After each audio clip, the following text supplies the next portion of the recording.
Why is this game so loud?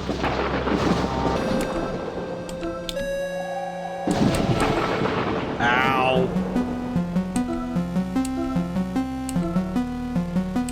Controller support is off. I could probably plug in my controller and get that really quick. Hang on. Ow. God, why is this game so loud? Hang on. I gotta go get that. I'll go get the controller. There is it.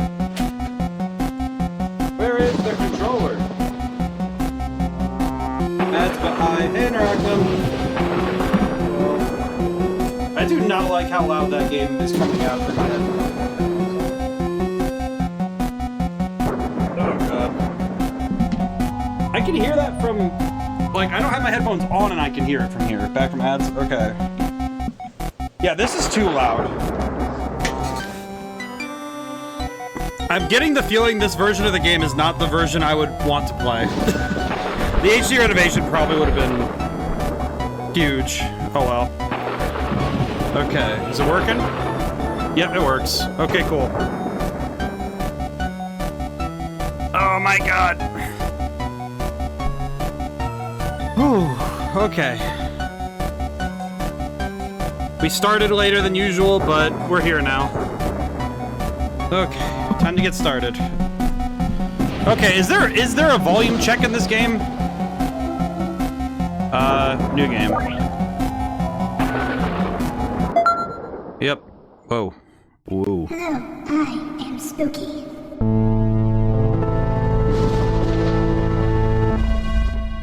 And this is my home. Can you, humble player, make it through 1,000 rooms? How did magic go? Find what lies at the end. Or is there even end? Because I don't really know. Anyway, just go. Okay. Ow. Okay, I need to turn this game down really quick. Hang on. Hang on. I gotta turn this down really quick because this is so loud. Hang on. I need to turn it down for you guys because it's loud over there. Because I can see it's hitting red. I'm gonna be honest, Magic did not go well today. For some reason, I had 3 games in a row where I got, like, the last 2 I played, I got so thoroughly mana screwed. There were 5 turns in a row I basically just passed. I was like, you know, it's like just pass. That's all I did. And then I just didn't have good luck today. I don't know what it was. It's like my deck constructions usually is just fine for this stuff. Like it's fine. And I pack enough ramp for Commander that it's like I shouldn't have an issue like that statistically, but 99% chances, you hit your 1%. But hitting the 1% tile on both decks, I played 2 different ones, and the fact that I hit 3 in a row that I didn't get to do anything, ouch, that sucks. Yeah, it's like I tried to. I was mad in the moment. I allowed myself to be mad because it's like, you know what? No, this is frustrating. But it's like, I can't, some part of me can't really stay mad because it's like, well, it's like, because I play for Commander. Okay, hang on. I'm also going to turn it down on my end because it's loud as heck. So I'm going to turn that down just a little bit. Okay. Well, it's already at 50, so that sucks. Okay. Okay. But, yeah, I just had a bad night at Magic, and you know what? It happens. Okay, so A is interact. Left bumper is sprint. Okay. Nah, I'm good. Shouldn't be too hard, then.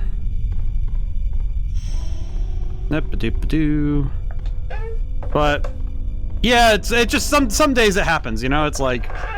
It's a shame when you have a night like that where it's like, okay, you just don't get a good time, but what are you gonna do, It's just like, well...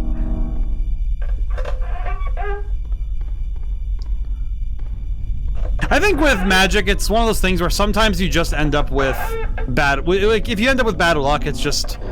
There's not really much to analyze, which I think is the sadder part, frankly. Because when you make a bad play or something, something happens in the game and you can go back and kind of read over what happened, that's better. That's good, It's like, okay, cool, I have something I can analyze and I can learn from. But when you don't have that experience of, okay, this isn't learnable, there's nothing I can gain from this, that sucks.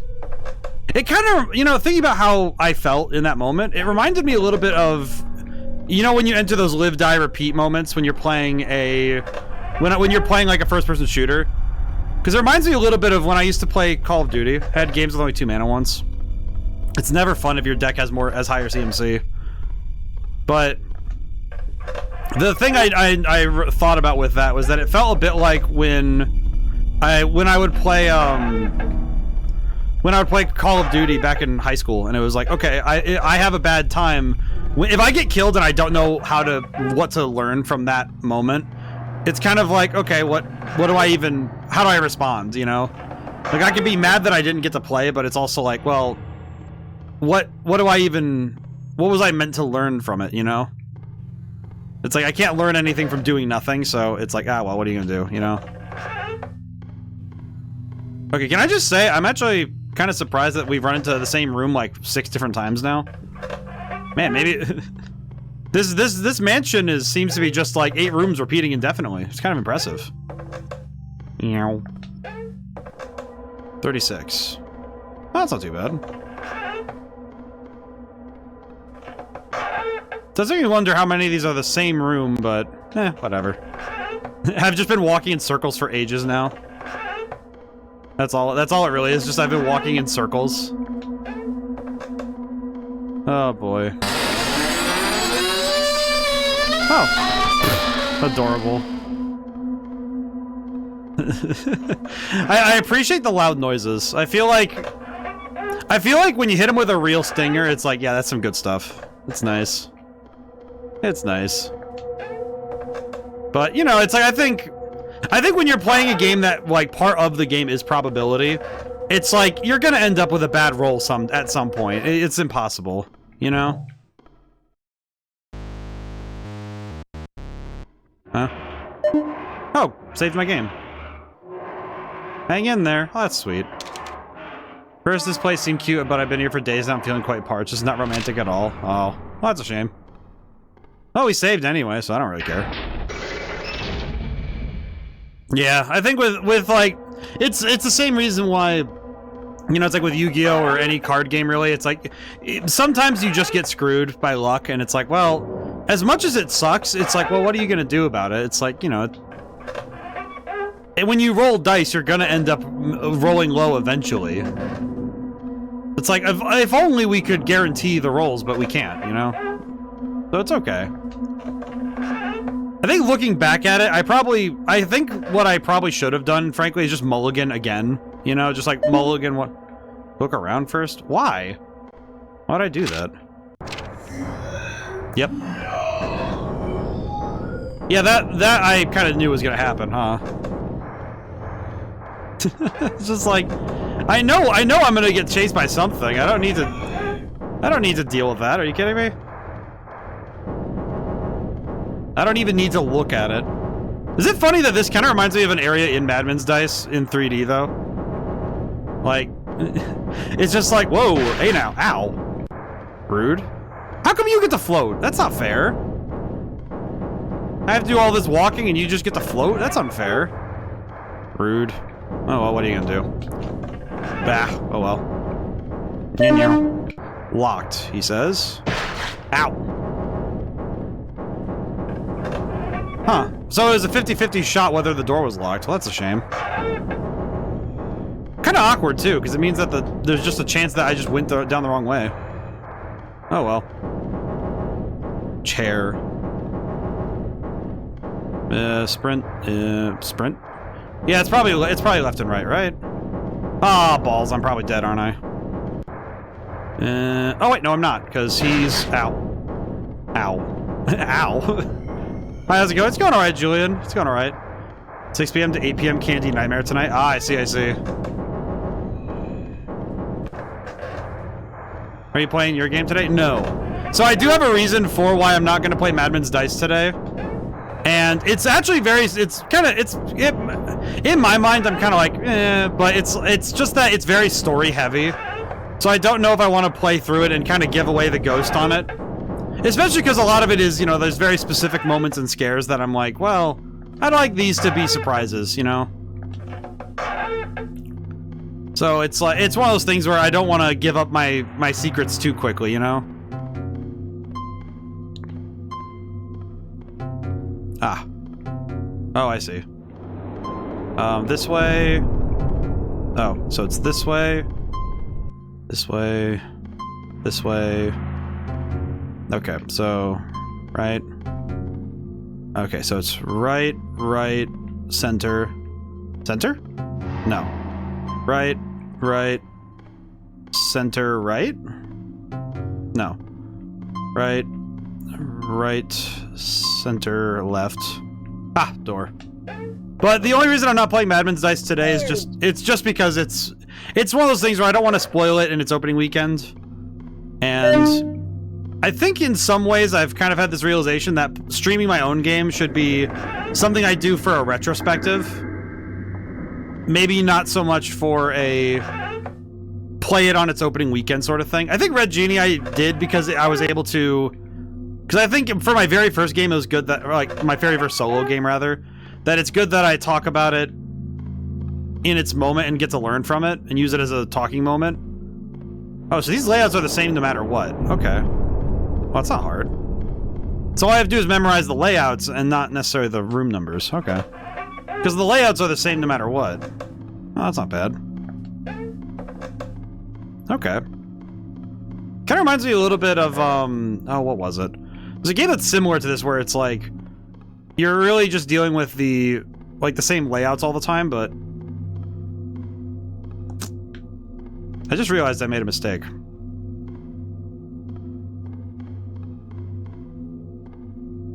I think I'm gonna die here. That's a shame. Oh, no, I didn't. Oh, okay. I guess the thing is if I turn around. Well, that's not bad. So don't go down the very long hallway. This game is basically what I do when I'm DMing for D&D. It's like, oh yes, more hallway, yes. I have learned one of the scariest things I can do to a player is give them a hallway, is give them like long hallways. I think corridors are scarier for people than they expect for some reason.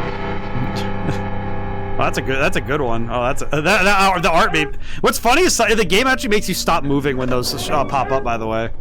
Oh, what's this? Eat cat DOS. Why can't I? Oh, I actually have to use the keyboard for this one. That's weird. Enter. And no. Okay. I don't know why you can't mess with that with your keyboard with the controller, by the way. That's funny. Oh, that's fun. But yeah, long corridors really work for horror. I'm not gonna lie. It's quite impressive how good long hallway works for horror. It's kind of nice because it's just like, all right, cool. Let's see. Something is falling. Don't run out of ink. I'm dreadfully thirsty. Congrats on the amendments. Yeah, thank you. I'm happy that it's fine. I'm happy that it's finally out for people to try out. It was more than a year of work and time, and I'm very happy that I'm happy that it came out as good as it did. I think next time, I have my retrospective thoughts on Madman's Dice, to be honest, is like, I have like two things. I think I would like to do, it would definitely be like spend more time on it, you know, just like, I think the planning phase was less thorough than with Red Genie. Don't need to know what that is. I don't need to know what's... Oh, it's the green guy again. Oh, well, that's... Okay, well, that's fine. Honestly, the green... Come on, man. I'm in the middle of talking here. But I feel like the planning phase for Madman's Dice was a little less put together. Because it was more... The game was a lot more story than it was gameplay in the sense that, like... With Red Genie, I had to really stop and think about numbers for like what I mean by more story than gameplay is like how do I better describe it? It's like with have you had any downloads yet? I have not checked. What I wanted to do is check the numbers after opening weekend, you know? I figured after on Monday I would check. I think I have a couple though, from what I know. I'm pretty sure I already have a couple, but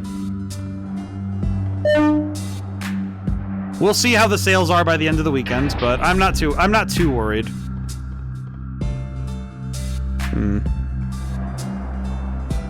Okay, so this is not the way. Let's see. Huh. Locked. Music's not bad. Is there something I want to... Did I just mess something here? Huh. Is it just going through the same doors? Card key picked up. Okay. Oh, I'm still at 120, I see.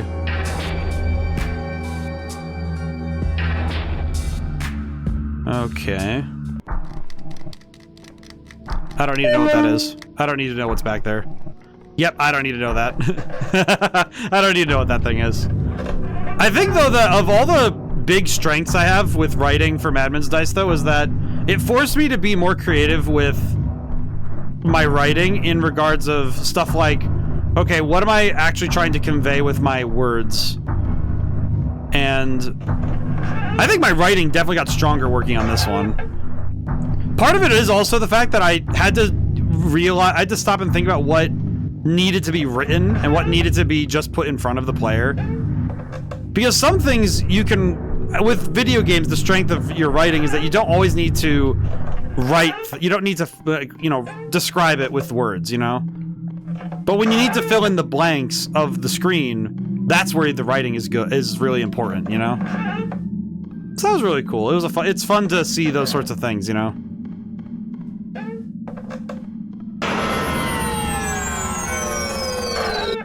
Not bad. I swear the jump scare signs, the only problem is that they're just very loud noises. So it's like a little less...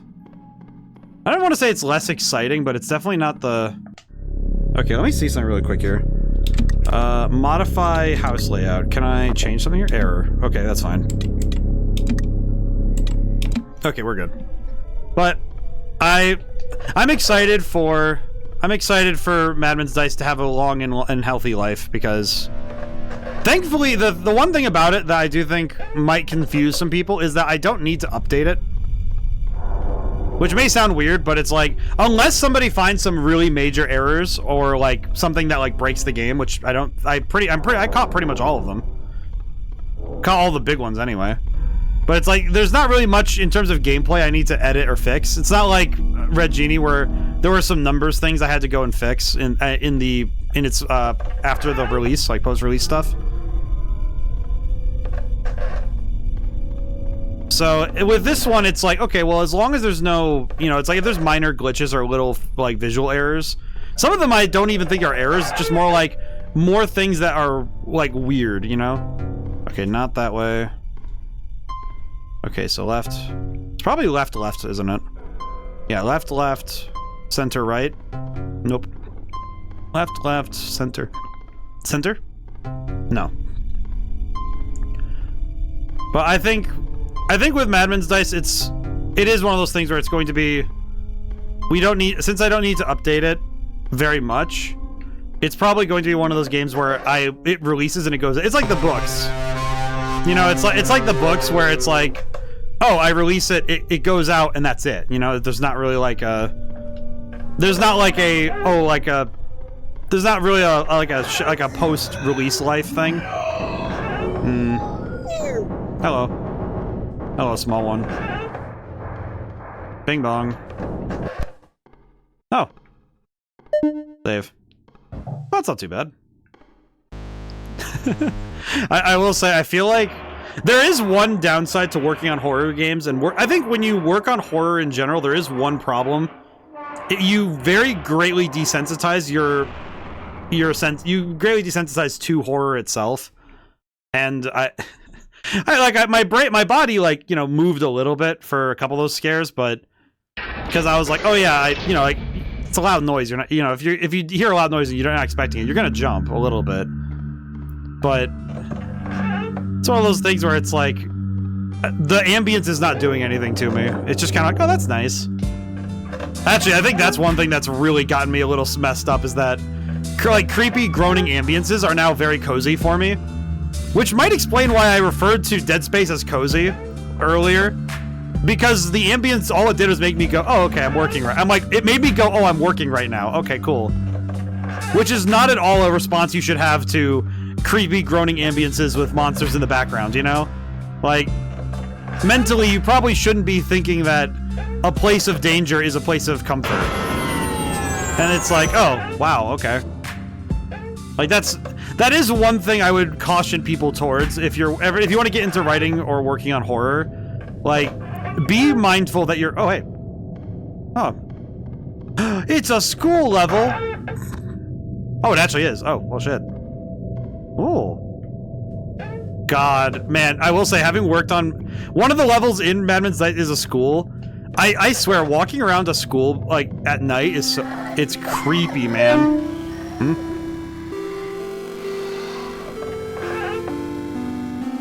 Oh, it's over. Oh, well, that's sad.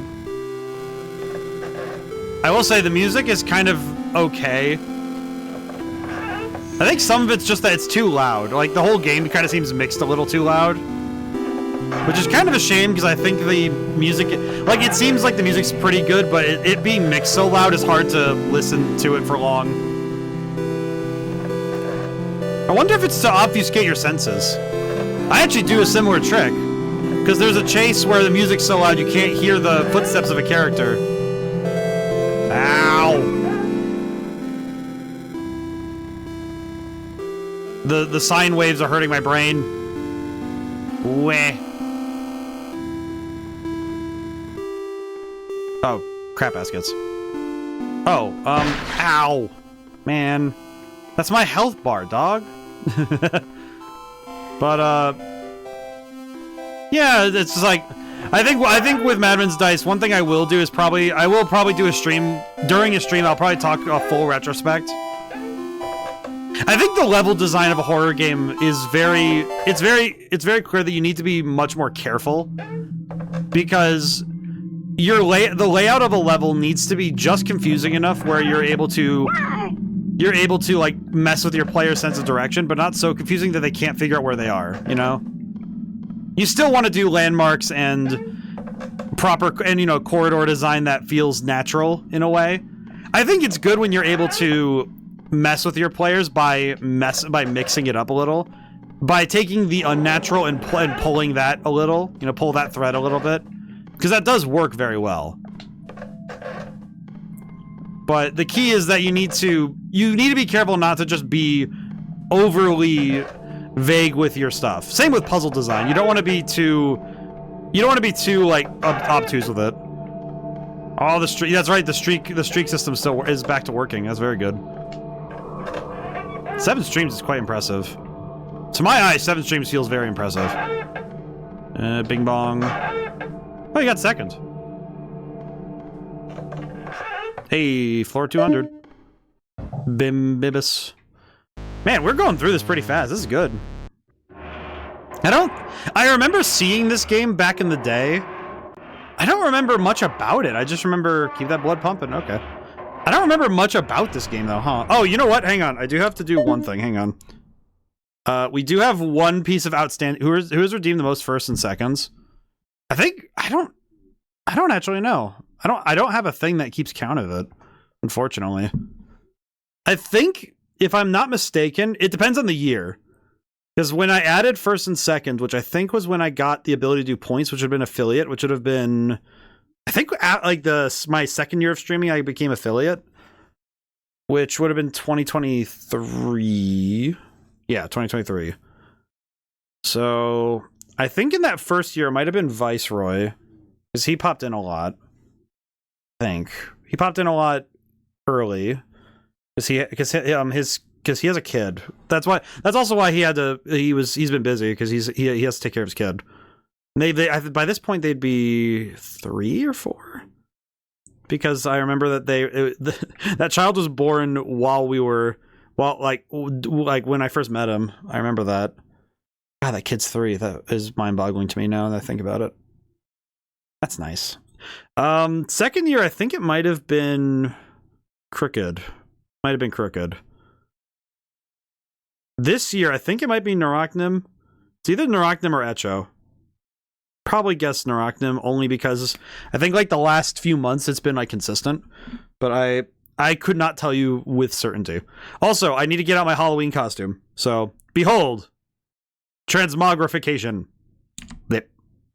I see. I don't have a background when I'm popping in front of the game. In front of the game. Hang on. Why am I in front of the game? Let me move this up a little bit. There we... Is that better? Might be better. No, that's better. There we go. This was a little bit improv, I'll be honest. I like that I gain an aura when I talk, though. with this costume. Look at this. Yes. I have an aura. Alright, very good. Why is it... Why is the... Okay. Spooky. Oh. There I am. Let me move this. Put that back down. Clickies. Okay, am I good?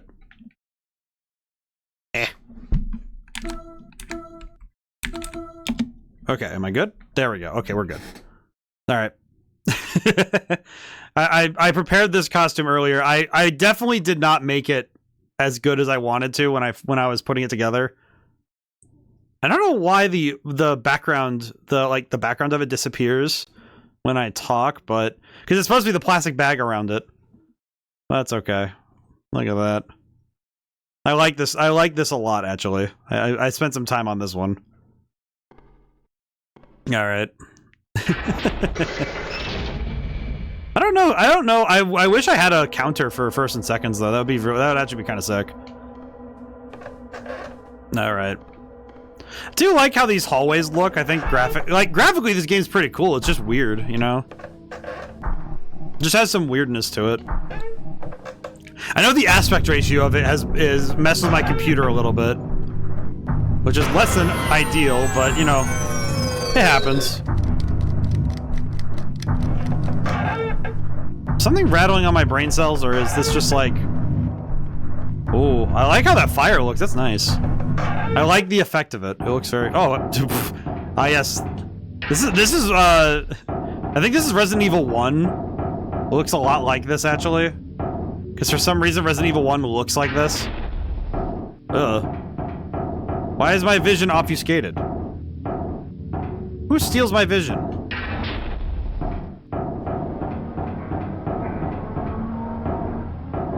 You know, I'll be honest, I don't need to know what that is. This game presumes that ooh. That's not good.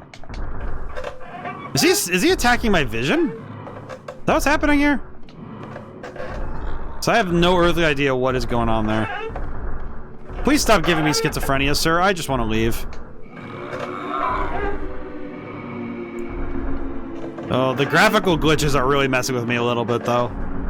It kind of feels like I'm standing on like a moving platform, you know? Kind of like oh, what would be the best description for it? Oh, hey, there it is. It kind of feels like when you get spun really fast on a ride or something, and you're trying to walk. That's what it feels like, but with your eyeballs. It's a nice effect, but it is a little disorienting, and it kind of messes with the eyes a little bit. I could definitely see this game being like, hey, flashing lights warning, be really careful, you know? Hello. I'm like playing this like Mario Kart. I'm just zooming. I'm just taking off. Hello. I love the coffee cup ones. They're adorable. Meow. Seriously wondering, I wonder what is chasing me at this point, but technically will later. Ah, I see. Understandable. Other way. Got it. There it is. I see it now. Beep, beep, beep. Beep, boop. Oh, whoa. Oh, that's a funky one. That's a funky visual effect. I like that. That was quite good. I like that one. I like that this game is really willing to mess with you. Holy crap. I really appreciate how much it's willing to mess with you with the visuals. That's really nice. Bing bong. Top of morning. Is there something chasing me, or is it just like, am I hoping something's chasing me? Because I feel like otherwise, I have seen the same layouts I think like a dozen times now. Lots of RNG rooms. Yeah, it seems like, it does seem kind of like you get a certain pool for every strata, where like every 50 floor, like every set of 50 is basically it pulls from a pool of levels that are essentially the same. Does seem like there's a lot of floors in. So, you made it this far. That's great. I shall grant you a gift for your progress. Okay. So, Has certain moments so I can't answer questions. Okay. Password pumpkin. That's nice. What's the present? Look behind you. Nope. Just nope. Game, you expect too little of me. You gotta be faster than that. Oh well, what are you gonna do? But I do need, I feel like this model I will need to update because I think the standing one I need to add the plastic bag around it. I don't know why the plastic bag has gone on the base one. Kind of weird. I rewrapped. Oh no, now I see it. It's because the wrap is smaller on the base form. When I'm talking, the bag flares out. I see. Makes more sense now. Meow. I do appreciate that by the time you load into a room, your stamina regenerates, so you can just keep running. Oh, ad break. Nuts and bolts. Oh well, what are you gonna do? I will say, so far this game has been rather nice. I appreciate this. I appreciate that she's trying her best to scare me. I appreciate that. I don't think I'd be as happy if she was just kind of like faffing about, you know? Like, we've gotten to some good scares already. It's pretty good. I think with jump scares, it's like, you kind of need to rev it up a little. You need to like... And I think this game, the funny thing is, there is a place where it revs up, you know? Like, I think it's very easy to say like, oh, but those, you know, the platform ones are just kind of coming out of nowhere, like the little wooden things. But there is actually a revving up to it. And it's that you don't get them for a while. It may sound kind of backwards, and it definitely... Oh, hi. Oh my god, that's what you look like? Brother, you look like turd. He looks like a walking turd. Poor guy. Poor guy has to look like the poop monster. He's the tiny Mighty Pooh. He's like Mighty Mouse, but made of poop. That's a shame. Poor guy, he has to be made of poop. He could be made of rust, though. I guess he could be rust. Ah, yes. Hopefully the player character has gotten his tetanus shots. Otherwise, we're gonna have trouble later. What are you gonna do, though? Yeah, I feel like the layout of these rooms is pretty good, though, because they're not hard to memorize. So it does become like, okay, cool. I can read the room, understand what the layout is, and then just take off. And I think that in a way helps deal with the monotony, because it's like, okay, cool, now my brain is habituating. So I can focus more on the scares and the monsters and the actual fun parts of this stuff. Rather than being horribly worried with navigation. Because I think the navigation is kind of becomes secondary after a certain point. That's good. Because it's just kind of like, alright, cool, run through. It does mean I don't get to appreciate the graphics as much, which I think the style of it definitely keeps it from feeling dull. One thing I have learned from working on Madman's Dice is that I think I'm really sick and tired of games being like dulling their colors. Like, it really makes me tired when I see a game that like the colors feel very desaturated. It's like, I don't know, man. Like, I really like it when it's vibrant, you know? And this game, the colors are very bright. Just, you know, there's still darkness. There's still a lot of uncertainty due to the void around you. But it doesn't feel like the colors themselves are drained out. You know, even if you choose colors that are browns and grays, it's like, okay, but they're bright, you know, they're bright browns and grays, which sounds weird, but that's what it feels like. I don't know, it's like, this game does a great job with that, and it's working with its colors very well. Bing bong. Press the button. What does this say? Ink not questioning my service. I don't think drinking was a very romantic idea. Oh, so yeah, the green guy he drank ink and became a monster. What a shame. Oh well, what are you gonna do? I have a little silver lining moment happened earlier today. Managed to recover the PC in total minus the previous lost data. Seems like the hardware. Oh, that's good. So the hardware wasn't affected, but the data on it was kind of stripped. That's not too bad. Still sucks that you lost the data, but that's not too bad. Certainly not the worst that could have happened. That's good. Aw. Yeah, I will say there are two things the two things that work well together in horror is weird noises and good ambience. There's actually one level in Madman's Dice that it has probably the ambience I couldn't sit and listen to for long was the bugs. I will not say where it is, but there's this one where it's like it's basically just chittering bugs at a volume that is not okay.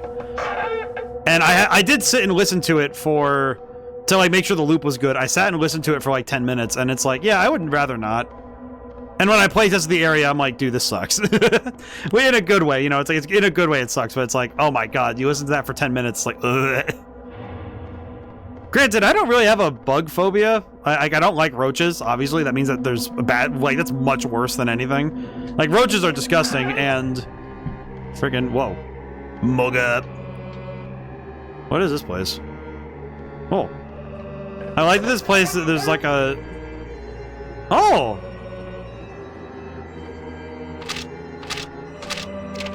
Majora's Mask? Oh. Let's see. I like that this place locked. I like this place. Why can't I?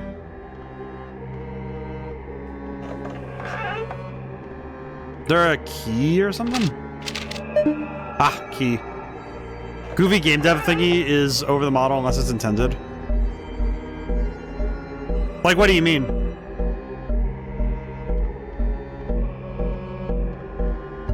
Oh, I see. There's a bit of confusion here.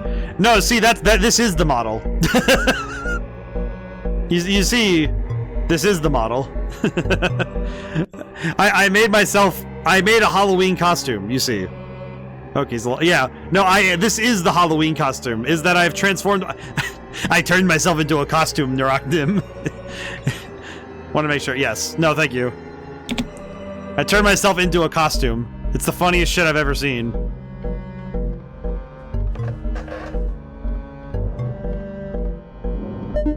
Key. This place gives me Majora's Mask vibes. I appreciate this.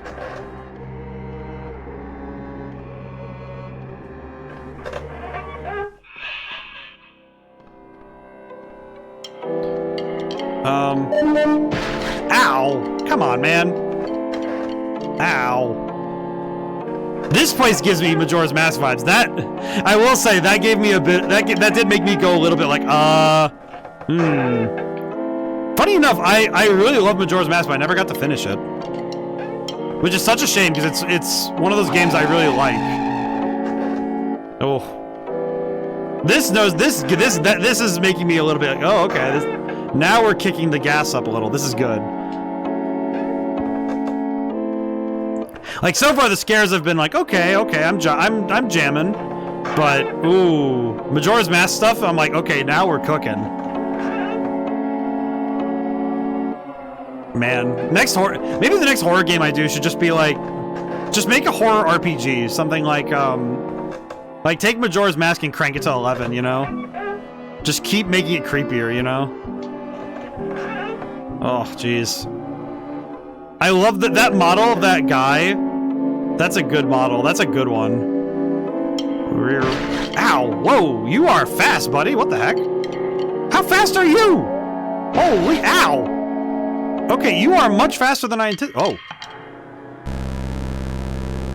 Ooh.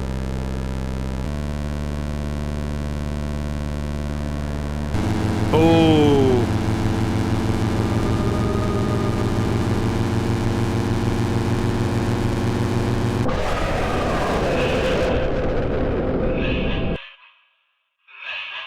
Oh, Okay. Game over? Your soul wanders in an endless maze. Okay. Well, that sucks. I mean, let's see. 328. ODaM. E. Loading external assets. Okay. First death. Nice. I mean, Spooker's home-cooked barbecue? Continue. 300. Hey, you know what though? Not bad. I will say, not bad. The fact that we got to like, what was that? That was like 340 something? That guy's much faster than I thought he was though. I think I died because I was not expecting to be so fast. I was doing pretty good in the shorter areas, but that maze section got me, so that's not too bad. I can't really be that upset. It was like, okay, cool. That was, I was definitely hesitating a little bit. That was pretty good though.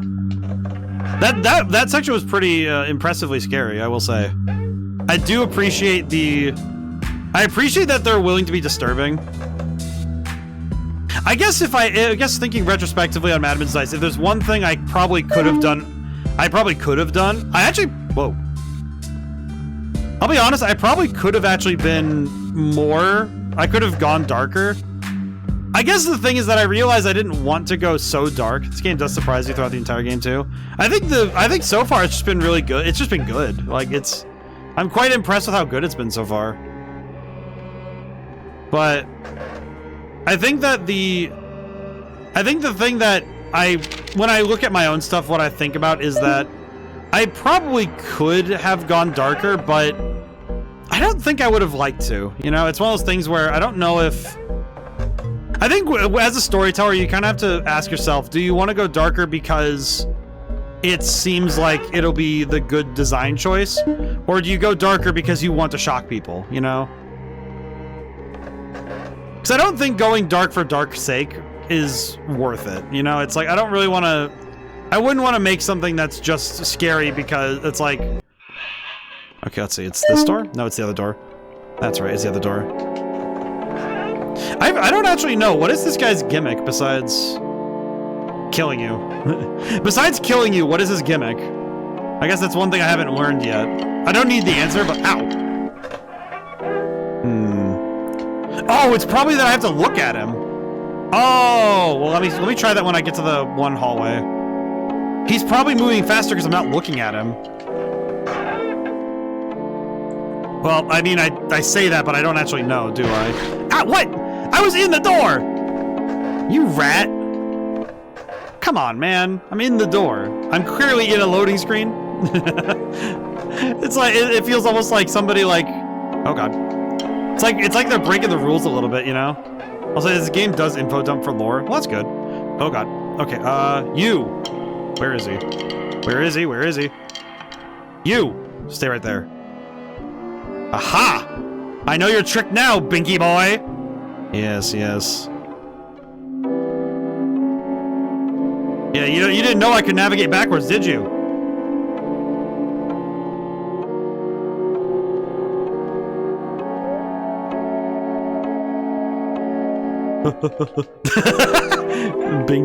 Binky boy? Have you never heard that insult? I swear I've said it before. Ah! This rat. This rat. This bandit. Not right now. Small one. Thank you, though. It was very funny.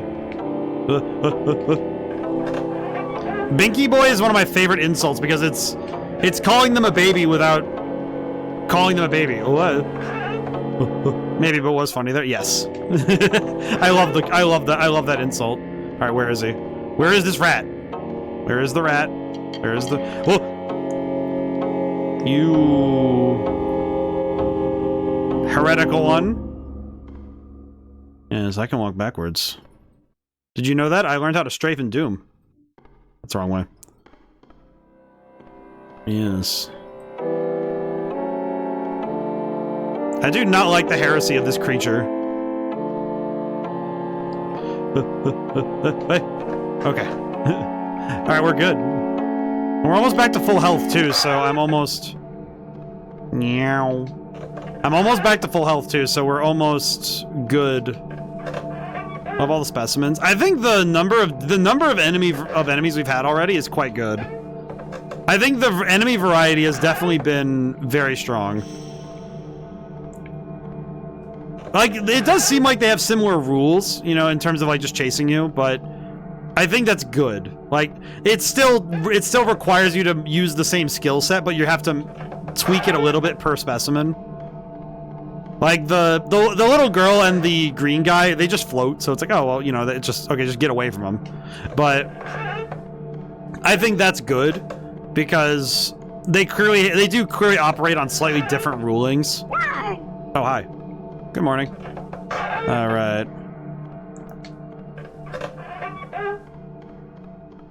But I think it helps, little girl. The floating girl, yeah, she looks kind of like she's from one of those Japanese horror movies. I don't know what her name is, but she's black and white and seems like she used like dipped in ink. Oh, we went past 50. Oh, is it every 100 floors now that we get a save point, or is it just spooky? No, not spooky. There was like an actual like little like girl floating around. I don't actually know what her name is. I do not know the specimen names. All I understand is that they exist. Which, I mean, I guess doesn't really explain much, but like it looked like a girl. I don't know. Maybe it's a guy. I don't know. They had longer hair and were floating in a T-pose, which was menacing, but I'm uncertain to their origin. Their origin is unknown to me. We've seen this layout a couple times now. Not bad. Meow. Ah, this one again. The one who steals my vision. Yes, I remember you well. No Moses specimens, but I only know of Spooky by name. I do not know any of them by name. I think the one I can remember is the ink one. I remember the look of, because I know he looks kind of like Regenerator from RE6. Like specifically the one from RE6. Resident Evil 6. I should probably... using acronyms doesn't work very well. Meow. Thank goodness this guy, we're not getting too crazy on the room layouts, because... God, with the graphical changes, this is nightmarish to navigate if I have to run anything more than a straight line. God, put me in one of those big maze ones and make me run like this, because this would suck. It would suck so bad. This would suck so bad to have to deal with a big maze, because it would be just swirling images. Be just image going down. You know, I just realized I was going to reference a song I don't think anyone would know. I don't know, does anybody know the song Tin Man by a band called America? I'm not going to sing it because I don't sing in public spaces anymore. That sounds really weird, out of context. The thing is that, like, I used to be in choir, and that was fine, and I used to be okay with, like, playing, like, I do instrument stuff just fine. For some reason, though, I consider singing to be a very personal thing.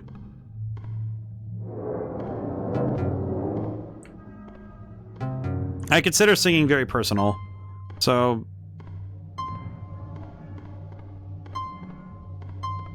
That wasn't too bad. But, so, for me, it's like, if I sing in front of somebody, it should be for, like... It should be, like, a thing where I'm, like, it's, like, friends, you know? I only do that in front of people I really like. Okay, so, center... Center right. Zenta banana. There we go. Left and right, got it. But I guess the thing is that it's like I can't sing the song, but it's like it's called Tin Man by America if anyone wants to look it up. But it's like that song is in my brain right now, and I don't know exactly. I think it's just because I said spinning image, because it was like image going down, down, down, down, something like that. I like that one. That song's really good. It's a vibe.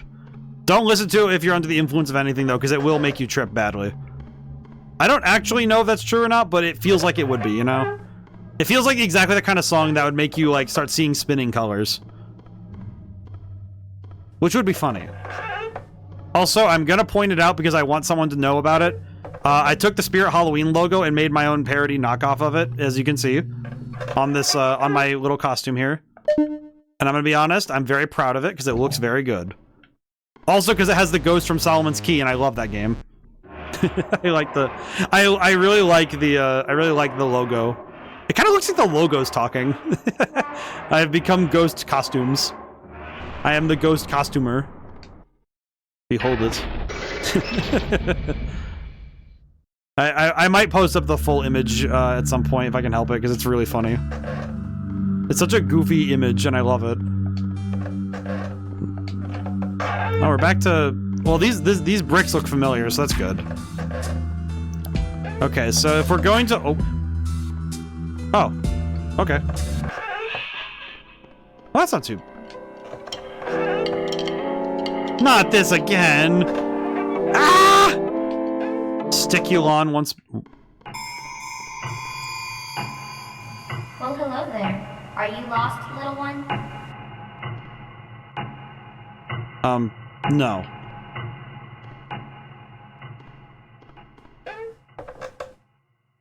Oh.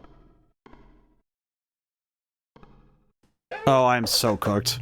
I am so cooked. Oh no, chat, we're so cooked. Oh yeah, we gotta run. Get out of here. That cat's from Magical Madoka. We gotta get out of here. We gotta get out of here.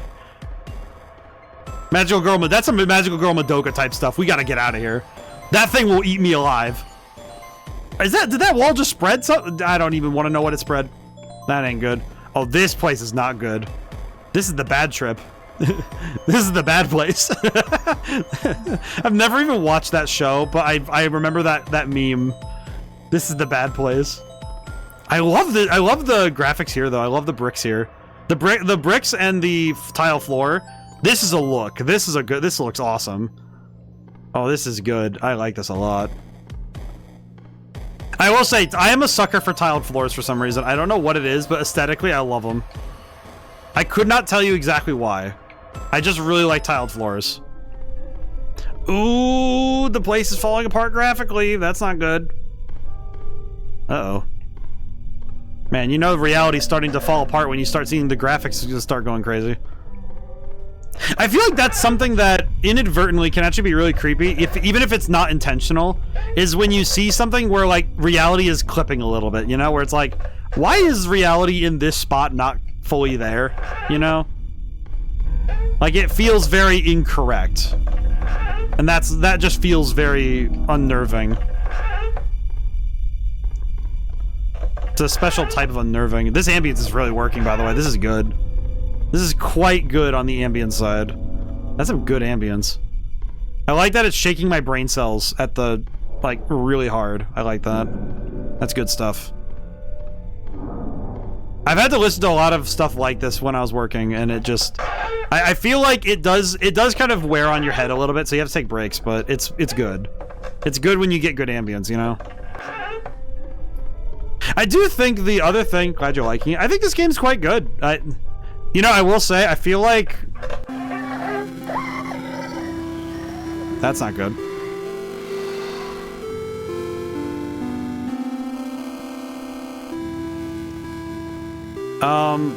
What's this one again? This one goes with a certain thing. What was it? Oh, there it is! Yeah, that's the childy locks. I think it's a child, I don't know. I don't remember her name, but I'm calling her Childy Locks now. Her defining character is being a child. Wah! Come on, around the corner as we go. But I do seriously think that... I think this game is more intense in terms of the... Like, the volume and presence. But it's still like scary in a way that's still approachable. Like it's a fun scary, not I'm going to be like terrified for the rest of the evening sort of thing. It's like I am going to be pressed for a while, and I appreciate that. Though I think there's got to be more gateway horror games, you know? Like there's got to be games that just get people started, you know? I think everybody throwing Silent Hill 2 is like, oh, go play this right away. It's like, no. First off, it probably would be better if more people played Silent Hills 1 and 3, but also just Silent Hill is not the only horror place people should go, you know? I think specifically it's good when horror buffs are able to say, here's a good first game to play. I think this one would be great for someone trying to get into horror, you know? Ow. God damn it. Like, personally, I would say this would be better to recommend as a first-time player. Oh, the ring-looking thing. Yes, this one. She looks like the frog boy. Or the cat boy. I said frog for some reason. I don't know why. Why am I thinking about frogs? Much confusion. Man, she has been... Oh, she's gone now. Oh, alright then.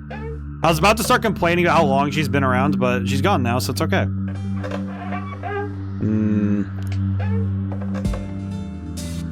Yeah, I do think that ambience is key. The one thing, though, I will say that this game hasn't done yet that I'm a little disappointed by so far, and I'm hoping it just comes true, is that it hasn't done the thing where it drops all volume. You know, like, I think that's something that this game definitely could wield very strong, like in a very strong way, is if it goes dead silent, because it hasn't gone completely silent for a good long while.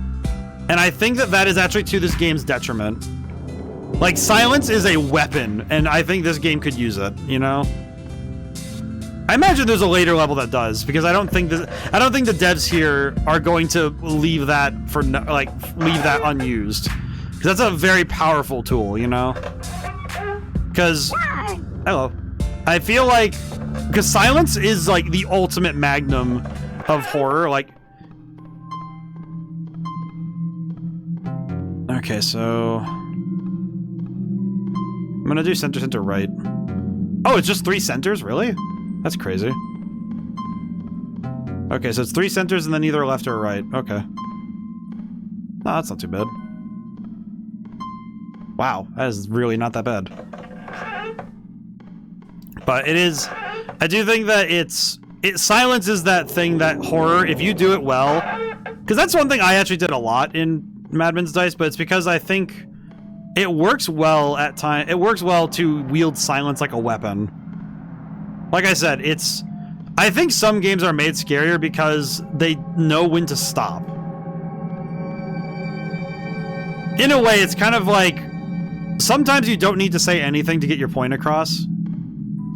And the other one is from a writing book, a book on writing that I read once. Rule number 17. Omit unnecessary words.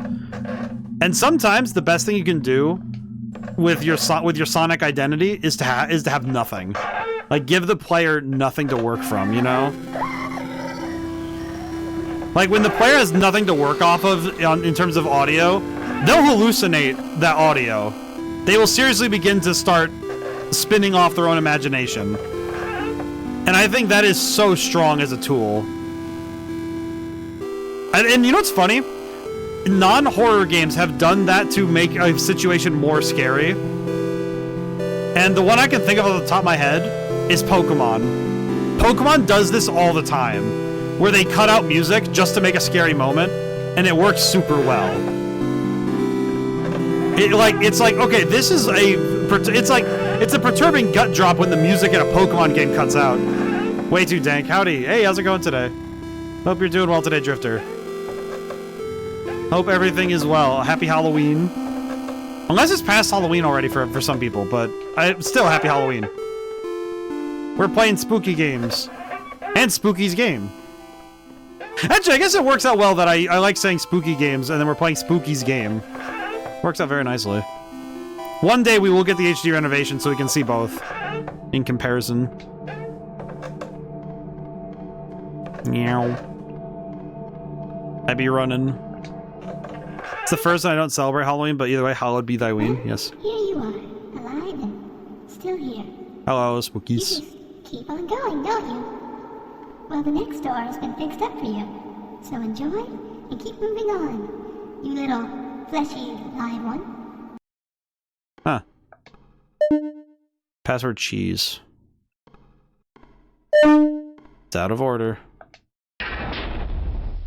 Oh, game saved, and we're at 501. We're halfway through, I believe. Oh, you know what? I should do? I should take some time and actually read about the specimens. Let's see, what do we got? Specimen 1. Docile. Fatalities 4, method heart attack. Okay. Semi-solid space specter frequently changes matter states. Proved very effective against weaker and slower subjects. We're gonna read really quick. Adequately effective. Okay, so it's a spider. Mystic spider. 14th century spirit that has been contained and relocated here. Proven effective, but not greatly more than previous specimens. Okay, so it's basically just, it just floats. Creature found inside a church in a small town. Current method of killing is unknown, proved extremely... We've been playing Dispatch. How is that? I've seen some of it. I personally don't know if I'm gonna ever buy it, but... Proven very effective on subjects who disregard it. Ah, I see, I see.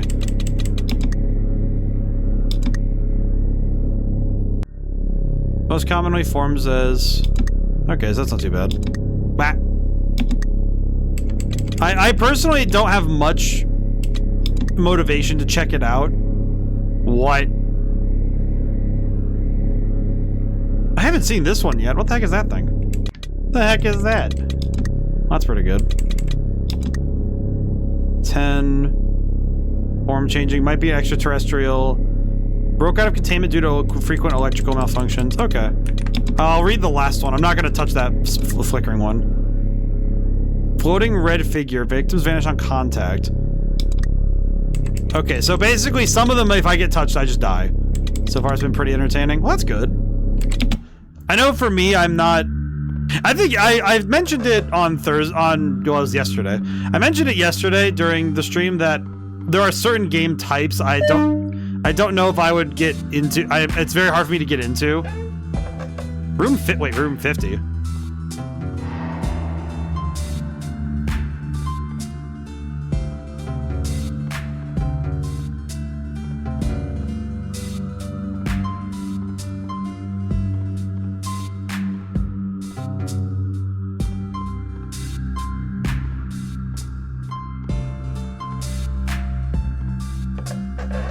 $56. Did it actually send me back to 50? I have a question. Did it actually send me back? I'm really curious now. Did it actually send me all the way back? It's more like watching a show, really. I guess that's kind of my... I guess that would be kind of my,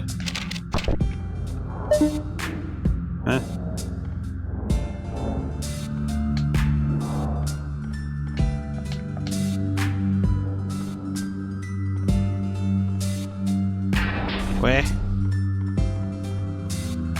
Huh. I guess that's one thing that with those kind of games I'm not really sure of is would I want to how would I feel playing a game that's realistically watching a game? And I did watch I did go watch somebody play the first 2 episodes because I was like, okay, well I don't want to just hark judgment on it. There's a gameplay element of actually dispatching your team to different distress calls too. Yes. I think that was where I was like, okay, this looks very interesting, but then it's like... it's kind of bad of me, but that gameplay stuff actually looked really good. And then whenever it would cut away from that to do story stuff, I'm like, dog, I don't care about this. Like, go back to the... I want to do the stuff where I'm helping people. I don't care about the rest of this. Granted, I will say, I do think, I think that one character in Visigal seems to be like... Unfortunately, she seems to be the best character of them all, so I'm like, I would only really care when she's on screen, and I'm like, man, that would be awkward for me. Something's in this room with me, and I don't know where it is. Bit of a shame I don't know where it is, but eh. Also, I see that so they're going back in rooms to try and throw me off my game, I see.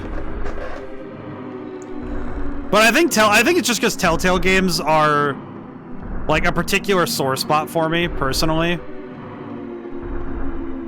From what I understand, I think it really is just that when I was in college, I was kind of forced to play/watch The Walking Dead.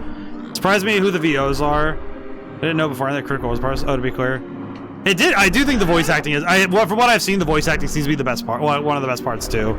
Their cast is really good. This isn't done, but no, I do know that. I just mean like the style of it. No, I do know that. Yeah, to be clear, it isn't a Telltale game. It's just like it's a similar style where it's like, you know, characters will remember stuff. There's branching narratives based on your choices, but generally the narrative will happen for everybody. Do you know who Mecha Man's VO is? I believe it's the... I'm thinking... Jesse. We need a cook. That guy. I don't have to, I forget his name. I'm sorry. I forget his name. Is it Aaron something? I just remember he calls people bitch. Yeah, Aaron Paul. Aaron Paul. Okay.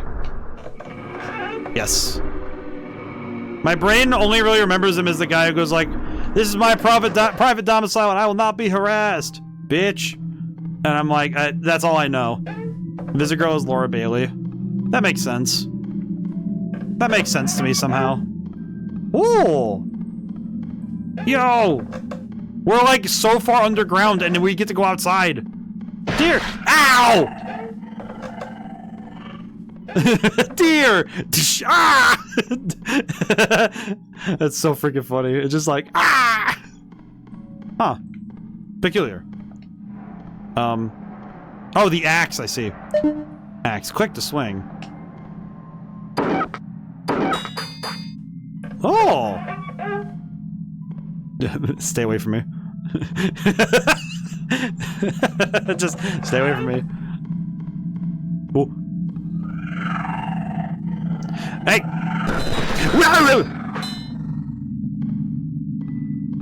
I don't want to deal with any of you. Excuse me. Ah, there it is. There it is. No, this is the door I came out of. Okay, can I? Oh! No, I'm good. No, I'm good. I'm good, Chief. I don't want that. I genuinely don't want the smoke. I don't want the smoke. Dear. You know what, though? I could see it happening. I live in a place with a lot of deer. I could see it happening. I feel like if any deer regards you front-facing, gotta be careful, you know? My vision appears to have become... I have been possessed by a VHS player. Oh, boy. Oh, no, it's worse. It's a gramophone. I do not trust this violin. Who is this violinist? They're not bad, though. I don't trust them, but their technique is quite good. I apologize. I didn't quite catch that. What? For what? I like the voice acting. They did a good job with this. But yeah, I think that like again, it's like, I wouldn't say Dispatch is poorly made or bad in any way. I just think it's like, it's very much I just don't like the style of the game. It would not be something I would play personally. And that is perfectly okay. You know, it's like, it's one of those things where I don't want to throw sand on someone. I don't want to kick someone else's sandcastle because I don't like it. And I recognize what's good about it, because I do think the art direction of that game looks very, very good. It is very good. I give them the dues, because it looks very sick. Hello. Ah, yes. Wait, no! Long hallway. Don't turn around. Don't turn around. Yes, I remember now. I remember the long hallway. I don't deal with that.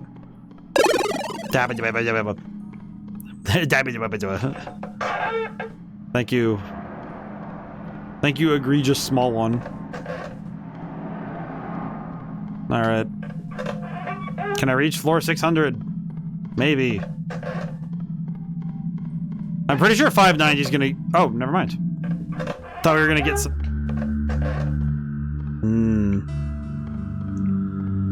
But... I do like the... Punch Up the Small Strongman is voiced by Jacksepticeye. Ah, yes, yes. Remember, I saw he pointed that out in a video. I do think, though, the only thing that kind of, like, threw me for a loop, and this is a very specific thing with Dispatch, is that I don't like... I like... Blonde Blazer seems like a very well-written character. I don't like her. It's like, the difference between well-written and likable is, you know, it's pretty far away from each other, you know? It's like... And it's also very much a taste thing. But it's like, the personality of that character makes me just go, no. I don't trust that. Something about her makes me, like... It's like standing next to somebody you know is a compulsive liar, you know? Like, when you're standing to somebody and you listen to them talk, you're like, you could be lying about literally everything and I'd have no idea, you know? Or at the very least, I'd be, like, suspicious as all heck, you know? That's not good. That's really not good. Where is he?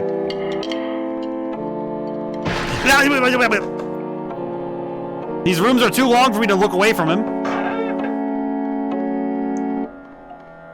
Is he behind me? Oh.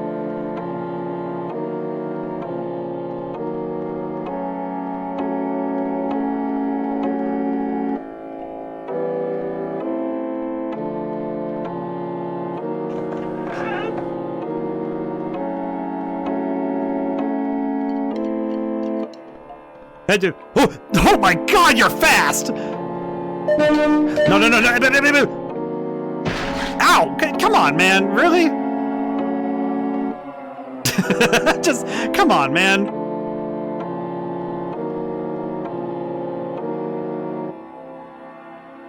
Okay. You can stay there for now, buddy.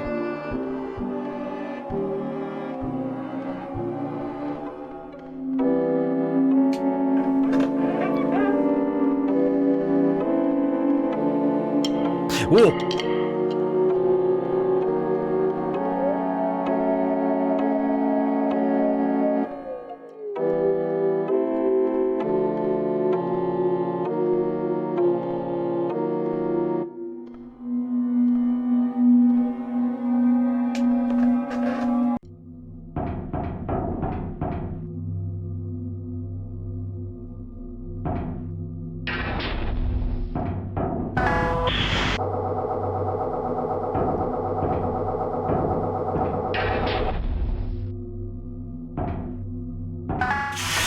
Jesus. Talk about a genre shift. Holy crap. We shifted genres so fast. Why? Okay. I suppose more trepidation is required for this area. Facility is quite odd. Some of the equipment doesn't seem quite right. Almost as if it was designed with people without hands. 4 people without hands? I mean, hey man, accessibility, you know?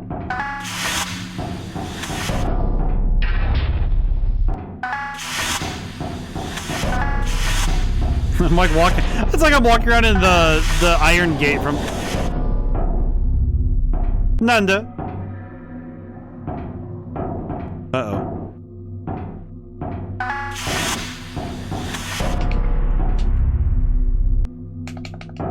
I can't go into the out. Nani? Ah! Oh God! Why? All right. Let me out. That's right. We have technology. Yeah. That's gross. I hate that. That's amazing though. I love it. I love it, but also.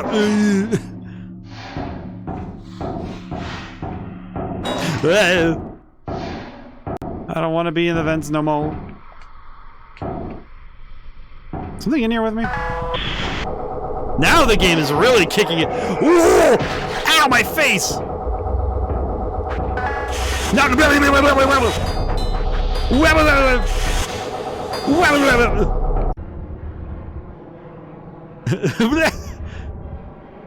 Can I please get out of this?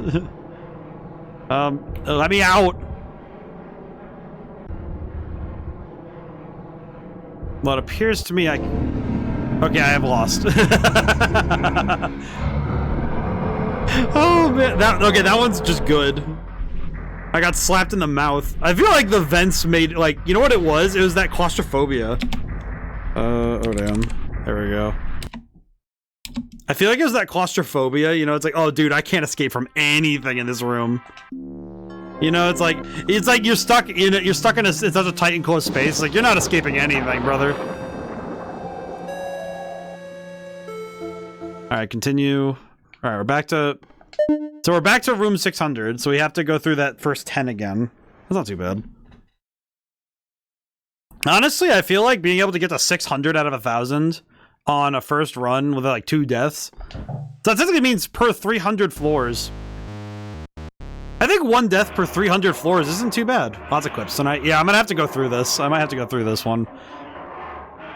I'm gonna need to like put all the clips together. Just put them all together. I do like that this game is... I like that it's doing the thing... I think it's similar to how I approached doing horror, where it's like...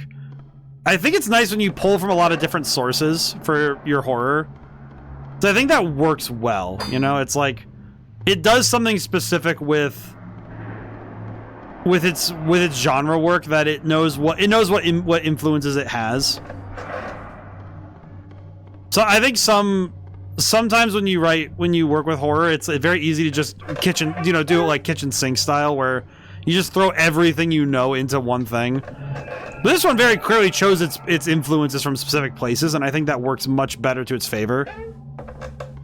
Also, the fact that it's clearly randomized every time is also working well, because this area we were dealing with the puppet guy, and the fact that we're not dealing with him at all this time, intriguing. Think about that clip. That clip from Count Dooku where he's like, "Indeed." I'm thinking about that for some reason, because I was like, the way I was gonna say that. Meow. I do like the long hallway. Like I said, I think like I said earlier that hallways are one of those things that everybody feels weirdly uncomfortable like lingering in. It was this way. Okay, I think this layout seems to be the same though. Okay. So am I still gonna run into that particular entity again? Seems like I will. What a shame. I'd really rather not, I'll be honest. Okay. You know, I will say, some cowardly part of me is thinking like, you know, it probably would behoove me to, like, just mash buttons and then... go. Yes, get out. Ow! You goblin. Yeah, I'm not waiting in this room. I'm out of here. I don't care what's in there. I'm leaving. We gotta go. Wait, did he even hit me? Man. But I think hallways, like, long hallways and corridors are immediately and apparently unnerving for people. But some of it's just because, I think it's because they're liminal spaces. Because you're not meant to linger in corridors, you know? It's like you're supposed to be exiting them at all times. So when you're not able to exit them, it's like, okay, how do you begin to handle that? And when it's just like infinite hallways, it's like, okay, how do you begin to mentally grapple, you know?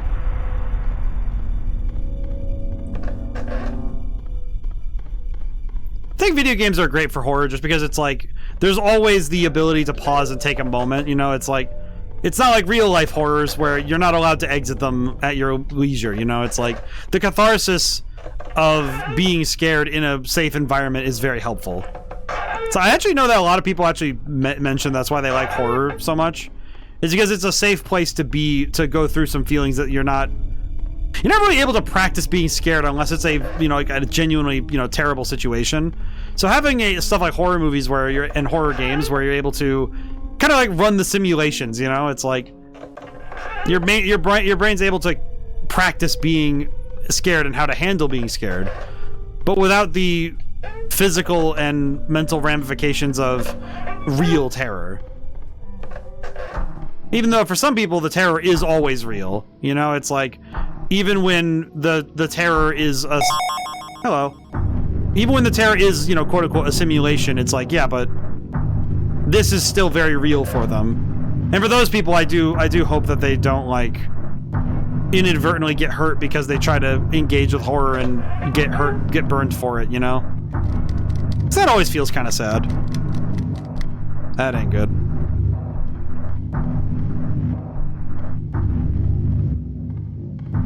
I'm trying to manage my stamina so I don't accidentally burn out of it in like the bad time, you know? Ah, locked again. Ow, my legs! I forgot that one again. Just ow, my legs. My kneecaps. The turd spider strikes again. What heresy is this? Well, at least I can keep away from the turd spider pretty easily, but I feel bad for him. He doesn't really get to play ball. I think it's funny. I think he hits me more because of exactly this, where it's like they're chasing me and I end up getting hit because he ends up like slapping me in the leg or something because I make the wrong turn. Mowing. I love the audio, the ambiences. It sounds kind of like a low voice where it's like wowie wowie woo. I like those. Again, I feel like with Madman's dice, I definitely feel like the downside for me now is that playing horror games is so much less. It's so much less scary for me and more just like, okay, it gets the heart moving, but not like it's not like 100% fear. It's like it's intensity.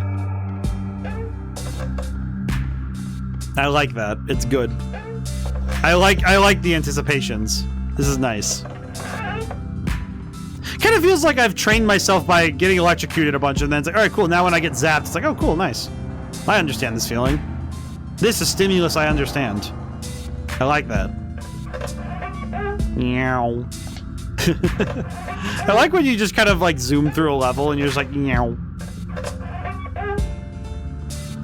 And there's a lot of narrow hallways here. Oh, there better be a monster on floor 666. I'm expecting a monster on 666. If there isn't one, I'm gonna be very sad.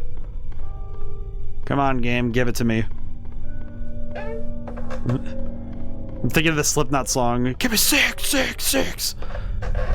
I feel like me knowing Slipknot probably might be one of the Slipknot's one of my favorite bands. I feel like that might be one of those things that feels like cursed knowledge given my appearances. It's like I don't think people look at my streamer and like my persona online and would expect that metal music is up there. I feel like metal and horror kind of go hand in hand because they're both very unconventional ways of working out very universal problems, you know? Like it's one of those things where if you're trying to work out anger or sadness or certain anxieties you can't really get out, horror and metal are very great for those sorts of things. I don't think you... No, okay. I don't think you can work on certain anxieties of the mind without using horror as your medium, you know? Like, it's one of those things where I don't think you can... Oh, okay, what's up?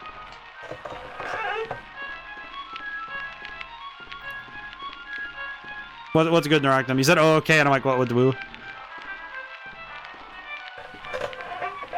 I do not fully understand the clip. Oh, okay. Oh. Oh, yeah, the what I said. Just, I look at the face of a deer monster, like, yep. Yep. This is fine. I sometimes like using a bit of a southern accent where I just go, this is fine. You know, F-A-H-N-E, fine. Meow. But, oh, wait, 666 came by, we didn't even see it. There was no devil. Perish the thought. But, yeah, it's like, but I think, like, metal, I remember as a guitarist, I was like, yeah, no, this is good to work with, because metal is great for working out the muscles for guitar, but it also works for venting out your feelings, you know? Because there are some things you just can't reach with the same types of music, you know? I think certain orchestral music does a good job of reaching anger, but it doesn't quite feel the same as cranking up the distortion and yelling your heart out, you know? Feels good. Feels very strong. I like the Slipknot. I went and saw them live with a friend. It was very good. I really like that. It was very fun. It's one of those core memories for me. I also saw Metallica with that same friend. Well, two things that are very much once-in-a-lifetime type scenarios. And I'm grateful I got to have them. Come to think of it, there are a lot of things I've done in my life that feel like once-in-a-lifetime type things, you know? Okay, so center... Center? No, center right. Probably center, right, left. No. Center, right, left? No. Center, right, center left. Hey, got it right. I am the best. I mean, it's typically just a 1 in 3 shot every time you go through a door, so it's like, it works out. Schnoo-noo. I say schnoo-noo, and I'm thinking of Mario Party 8, the Wii one. Hello. How many people have died down here? Actually, I guess seeing a corpse down here is kind of heartening because it means that somebody else got this far. It means that it's not totally impossible, so that's good. I guess that I should take that as motivation that I can get this far. It's good. All's well, you know? Oh! Well, look at that.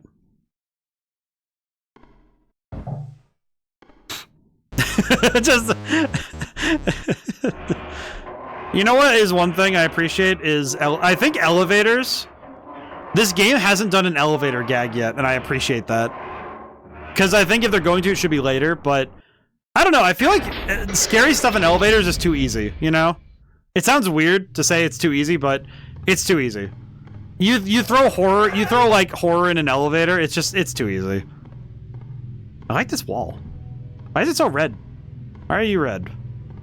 Very nice. I like this painting. Actually, I will say the texture work in this game has been immaculate so far. It's been quite good. Hello. I think that is one aspect of this game I can continuously appreciate. Right, center, left. Yes. Same layout as one of the other ones, so that's not too bad. Bring. Have I ever told you guys about that stim? I don't think I've ever done that one on stream. There's this noise I make sometimes when I'm playing games with proximity chat. Diner-sama. But, there's this noise I make, it's a bring. I like doing that because it reminds people that I'm alive. It sounds weird, but like when I'm playing a horror game, when I'm playing like those games, or not like, it's not horror, but when I like games with proximity chat, it's like if I'm not making that noise, then it means that I'm dead, you know? It's like, so if they're hearing my voice and they're not hearing me doing that when I'm not like directly in front of them, it's one of those things where it's like, oh yeah, he's probably dead. Oh, the key. Yay. Does this go back here? Do you reckon? Because I don't think they'd give me the key to go out right away. It'd probably be... Oh, no. Oh, yes it is. Happy's Humble Burger Barn. Happy's Humble Burger Barn. Is this Happy's Humble Burger Barn? It might be.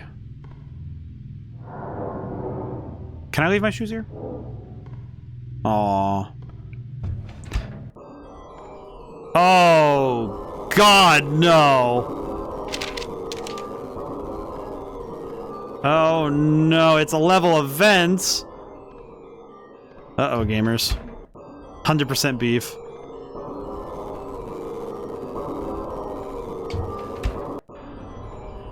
Oh, something's in here with me. I don't know where it is, but it's in here with me. Let me out! Where is the key? Maybe I should look around first. Oh. Well, thank you, game. That actually was very, very, very helpful. Oh. Well, that wasn't too bad. Wasn't scared at all. See, wasn't too bad. Aww. Aww. Alright, to the freezer with me. Freezer. Exit key picked up. Yay. Ooh, I knew it! You goblin!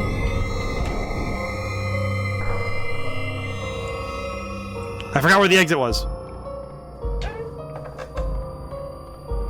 Okay, we're good. I did it. Not scared at all. Okay, you know what? I will say, I think... Wait, did I inherit my grandmother's claustrophobia? Ah, crap. Ah, crap. Hope not. That would suck. I don't think I really have it, but I definitely feel like tight spaces are a little too much, you know? Hello.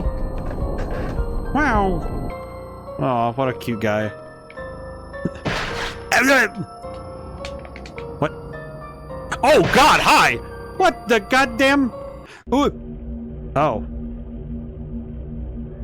I think I'm dead, but you know, it's nice to check, you know?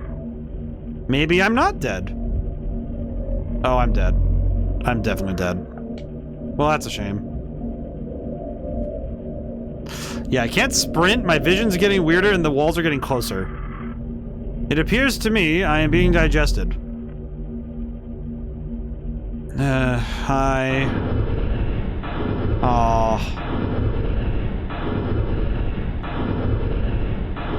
Nice stuff. That's some good effects work, my boy. Well, I have no one to blame but myself for that one because I definitely should have been running faster. I should definitely have been running faster. That's my bad.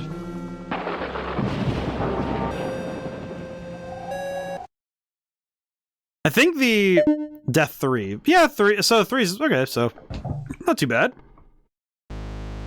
Not too bad. I think the game over screens have definitely been the most like perturbing, which is quite nice.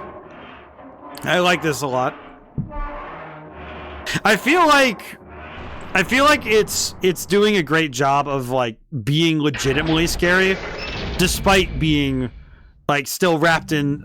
It's still wrapped pretty much in a mostly innocuous wrapper. You know, I think the graphics still feel like it's still trying to maintain a level of coyness.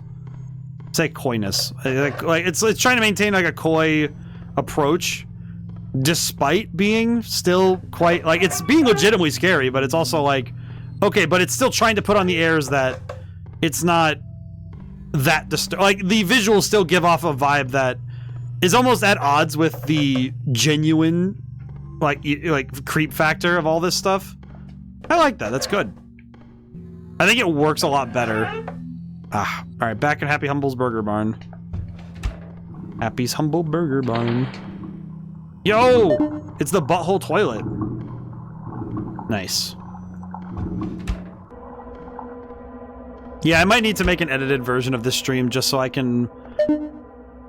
Maybe that'll be my project next week while I'm in between research and stuff, is do this stuff. Because I feel like editing this up would be a lot of fun.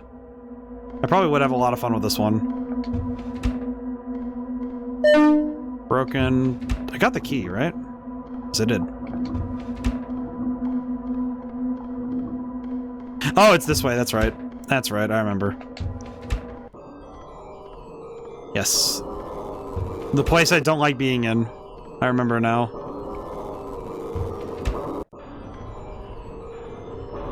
Yes, I remember now.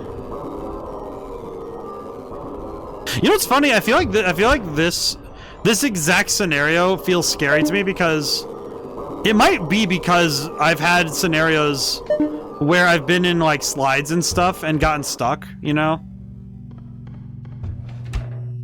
And like it's kind of scary when like you're getting like when you're like in too tight, you know? Kind of sounds like a weird specific thing, but you know what I mean though, where it's like I think childhood stuff with that is like very easy to get very scared by.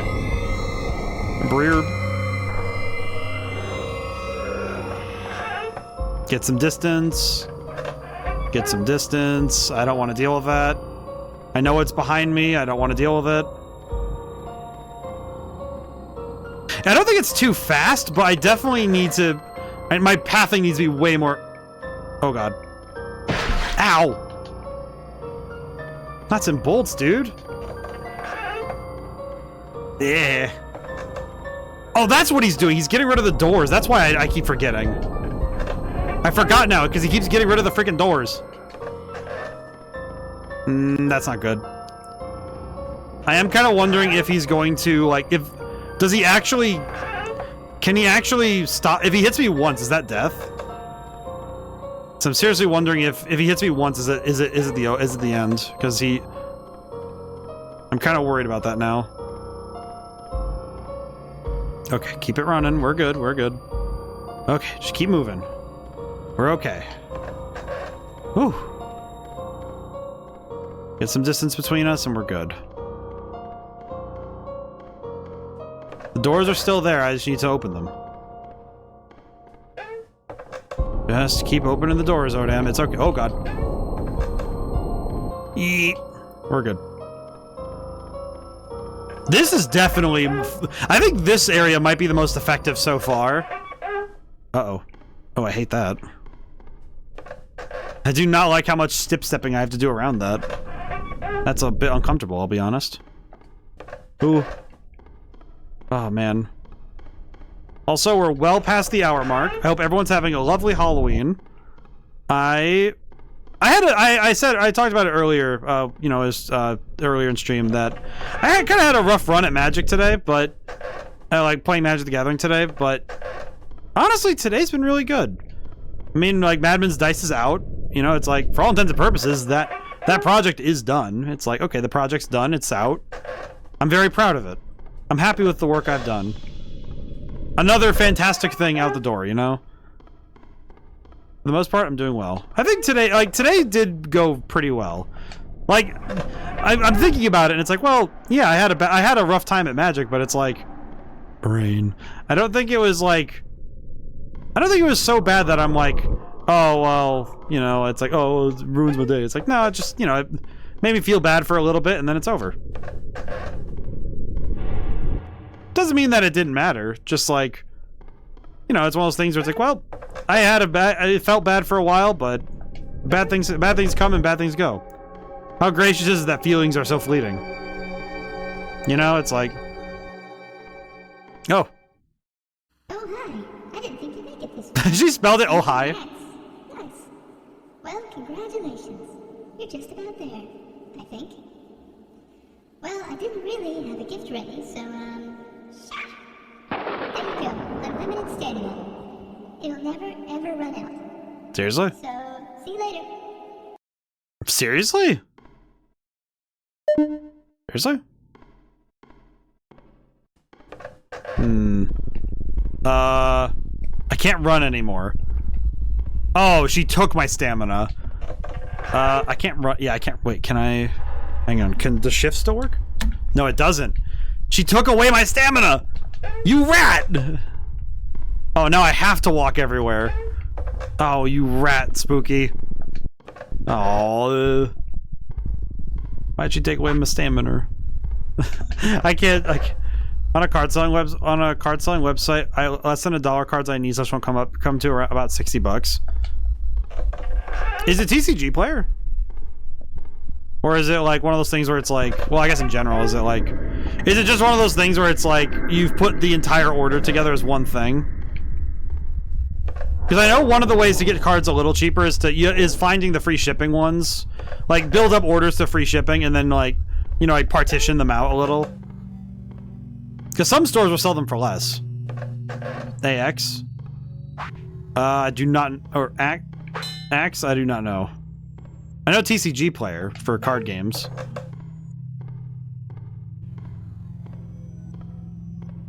But I guess it depends on if you're buying all of the cards. Card Kingdom. Oh, Card Kingdom charges a little. I think Card Kingdom charges a bit more, but I forgot. Okay, I have my stamina back. Oh yeah, so she locked my stamina for a while. That sucks. Oh, that's fine. Back to zooming. I hate that. Not this again.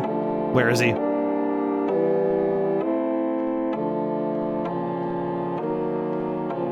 Ooh.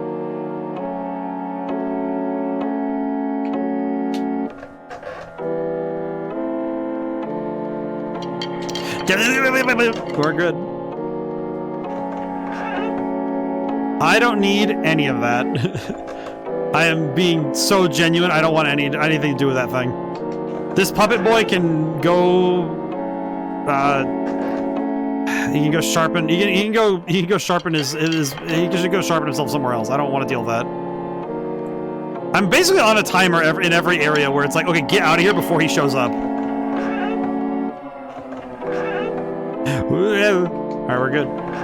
Yeah, Card Kingdom's I think a bit more expensive, but I think it's because they go for like they have a very standardized market for the prices there. I know the card prices are a little different at TCG Player. Card Kingdom's still good though. I will not disparage it though. It's still pretty good. I shop at TCG just because it's like, it's my preferred shop. I know this. Door. Door. Hello. Alright, let's go. Wrong hallway. I was not about to go charging off that hallway. I know that better. I know better than that. Oh, come on, not again. This again. Meow. It's a lot of these rooms have been the same in a row, but it's not too bad, but it's kind of like, okay, there's a number of rooms where I've seen them enough times now where I've just been like kind of cruising. Certainly not a bad thing, but it can lead to my brain kind of forgetting there's a threat near me. So that could be detrimental to my success later. Oh, 4800. Nice. Oh. You know what? We take those. Wow, it's been... I forgot we started at 8:30, so I was like, oh yeah, that's right, it's only been 2 hours. I have a Kamigawa deck that I want to flesh out.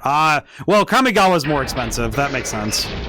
I think Kamigawa might be one of those ones that gets priced up a little bit just because it's one of those very coveted sets. It's a very nice set though, so I understand why. It did do a lot of good stuff, so I understand it. I think it's one of those ones that's one of my personal favorites, but more so for aesthetic. That said, it did give us Ishin, and I love Ishin. Oh, brain. I don't need that. I'm out of here. The brain. Meow. We go zooming.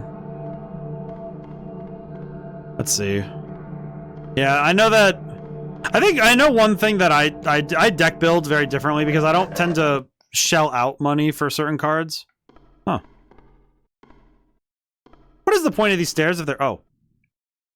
Oh. I see. Well, I got my wish that it was going to start going quiet, so that's cool.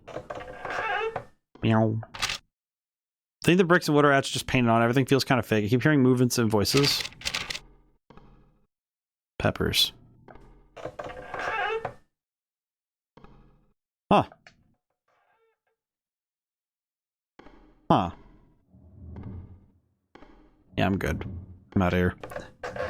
That's actually my cheapest to flesh out. Oh, very good. Well, it's good that it's the cheapest, but it's also like, yeah, 60 bucks does feel about right, unfortunately. For that set, it does feel about right. Huh. You know what? I got my wish granted that it would be that the game would like go silent suddenly. And you know what? I appreciate it. Good on them for like going for it. This is good stuff. Where's the key? Yeah, this is the good stuff. The key must be in here somewhere then. Ring. Nope. Huh.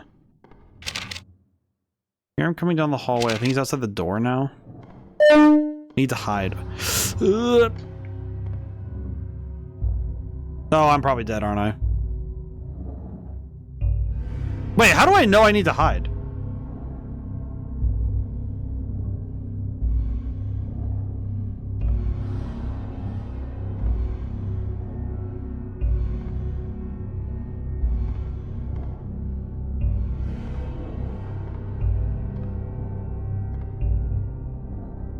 Huh. Have a 5-color white weenie mirrored in Sunburst deck as well. Oh, very good.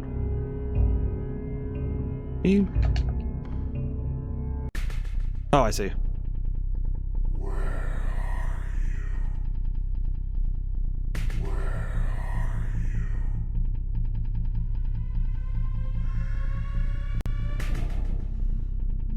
You know, I have an axe.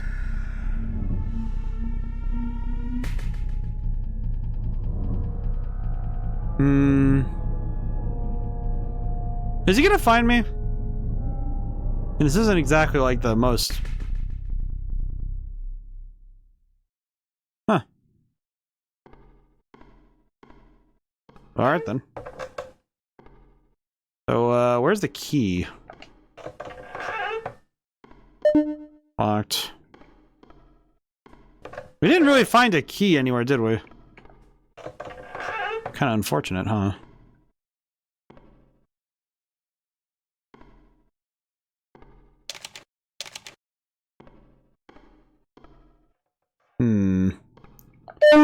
Ow. I don't like how loud that is.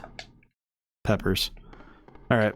Favor those Black Shadow, Madness, Hellbent. Madness is a fun mechanic. It is a hard one to work with, but it's fun. I am a big fan of Mill, but that's because I've played Mill since I was a kid. I think I play Mill decks because I like attacking the strategy of somebody. And the best way to attack someone's strategy in a card game is to just make them you know, discard stuff. Ow. Ow. Okay, where is the key?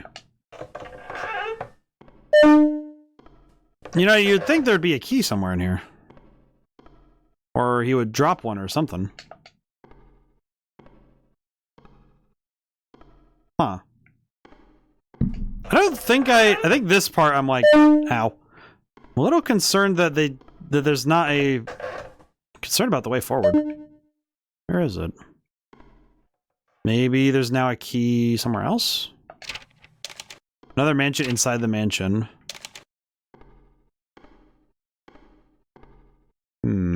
Oh, this door just goes to the dining hall. Oh, you know what? Bedroom key. One of these is a bedroom. Which one of these is a bedroom is the question. How is this place organized? Oh, it's this one.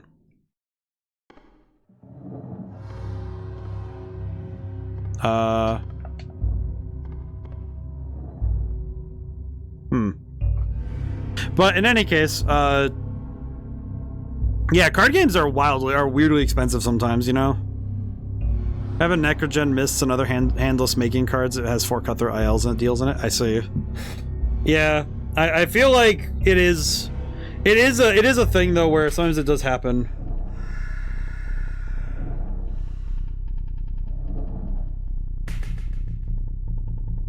Oh man, but yeah, I feel like with Magic though, the tough thing is that like for people on the outside, it can look like the hobby is very expensive. But I think there are ways to play it that are less expensive. It's also good when you find a deck that, you know, like when you find a deck that just feels like, oh yeah, this is one that I can just I'll be playing for a long time, you know, because that always feels good too, you know. Let's see. Even when he's not there, it feels like he isn't even real, and instead my own fears manifesting and stalking me. I see. Can't hide in there. Where else does this key go, is the question.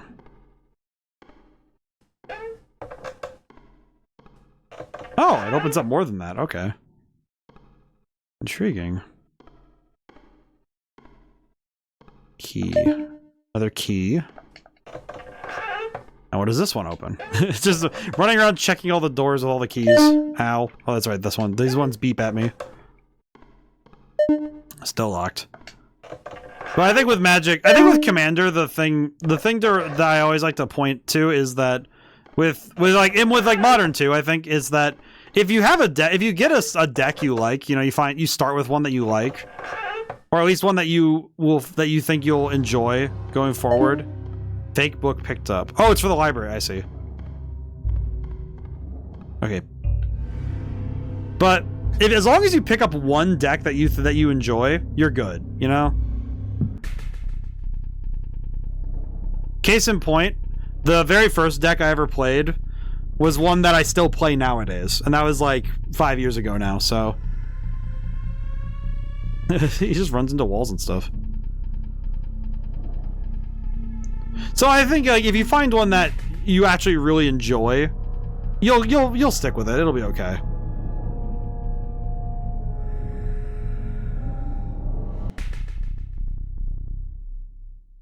I think this hiding mechanic seems, I'm not gonna say half-baked, but it does seem like it feels more like, how do I put it? It feels a bit like this mechanic was more of a, you know, it's like, it's just kind of, it's supposed to be like a auto win situation. Not necessarily one that you're supposed to fail. Ooh.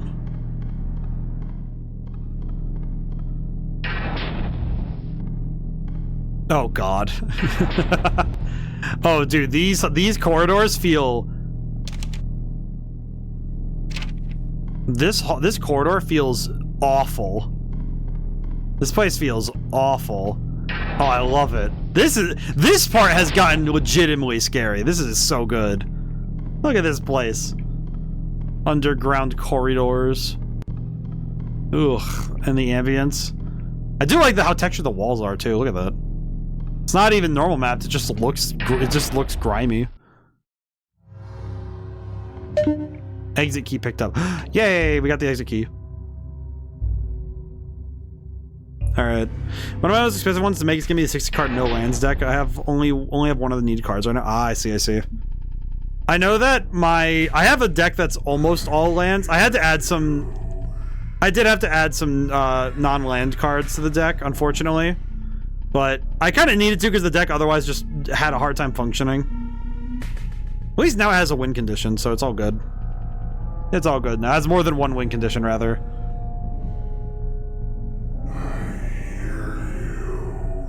Oh, does he? Peculiar.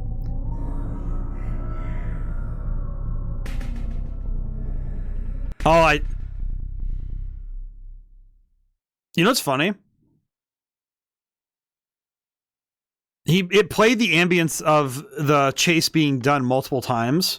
And I'm recognizing that it did that because it was trying to trip me up. It was trying to make me get out early because it would play that snare noise. Clever. Very clever. That is definitely a trick that is very conniving, but oh, good morning. I didn't expect you to actually be here. Hello, I didn't expect you to actually be down here. Oh, damn. That's kind of crazy.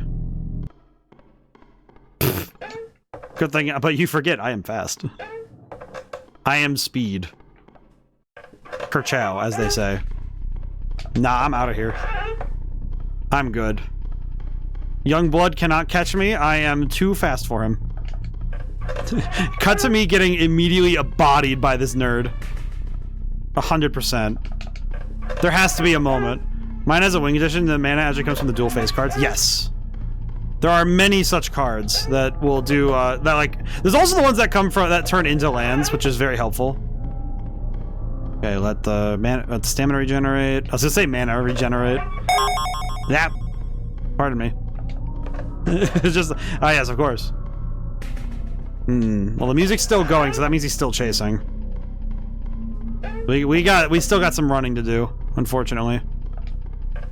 Yeah, oh, that was a good one.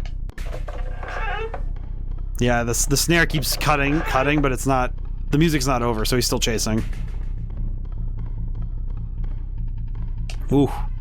This is a long chase, actually. We've done, like, 15? Yeah, it's been 15 floors. Wow. He's still going. That's actually kind of impressive for one of these guys. Because usually they stop after, like, 20, right? Ah, stop that, you. Funny that he stutters, too. Nice, nice. Meow. So if Spooky doesn't actually know where the end is, does that mean that the end is also a surprise for Spooky? I wonder how that feels. Especially if you're a spirit who's able to move around. One of those cards I found that is rather expensive, so after I found it out, I had to replace it. Yeah. There are some cards that just... And some it's also a market thing. Unfortunately, trading cards have become a speculative market, and it is very hard at times to find cards that are not getting overpriced because of some combo or strategy that people are trying to do. Or just because of supply and demand, you know? I think there are some games that end up becoming like that. Even just buying the game itself, you know, like getting copies of certain games, but... It's just one of those things that ends up happening due to the nature of certain games and the people who run the show. I don't know what is behind me that's making that weird static noise, but frankly, I don't know if I want to turn around and find out. This entire playthrough has felt kind of like it's like I'm Orpheus. I'm like Orpheus, and I'm like, yes, I don't really want to turn around. Something might make me turn around, and that would be a very bad decision.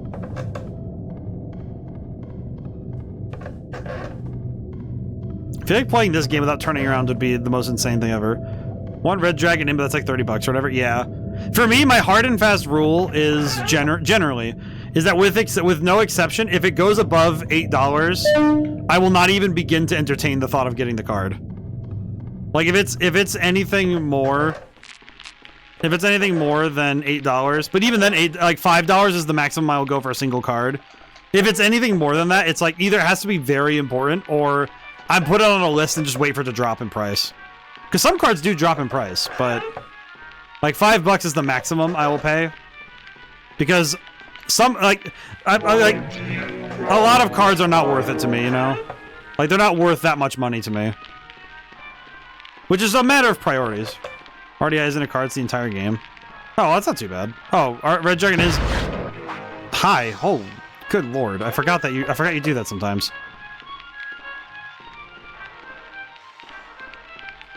I forgot that. Well, if it's a full game, $30 isn't too bad, is it?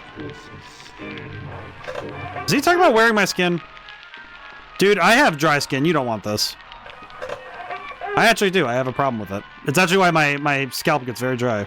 He would not want my skin. It would be very upsetting to wield. What a shame. Nah. I'm out of here. I'm pretty sure that this deer guy is just like, brother, stop sprinting everywhere. It's like, no. I can sprint as much as I please, thank you. It do not matter. Whoop. Rearb. I sprint. Still running. Whee. No, Walmart has it's $42. I don't know, it's like, if it's a full board game with like all the bells and whistles, I don't know if it'd be too bad, but I don't know. Trouble is that I don't really know, you know? It's like in my mind it's like, oh, that doesn't sound too bad, but if it's like, I guess it's a full board game. Feels a bit like I know that HeroScape starter sets are like $40-ish, 45, 50.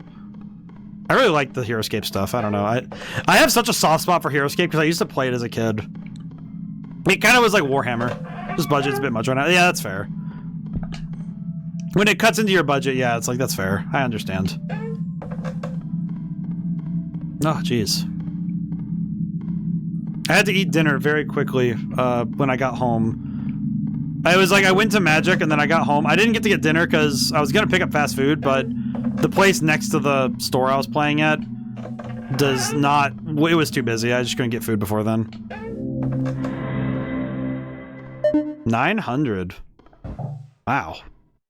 Wow, I'm actually kind of surprised we made it this far. The fact we've made it to floor 900. Insane. Absolutely cracked. Very excellent, though. I'm rather impressed that we got this far, I'll be honest.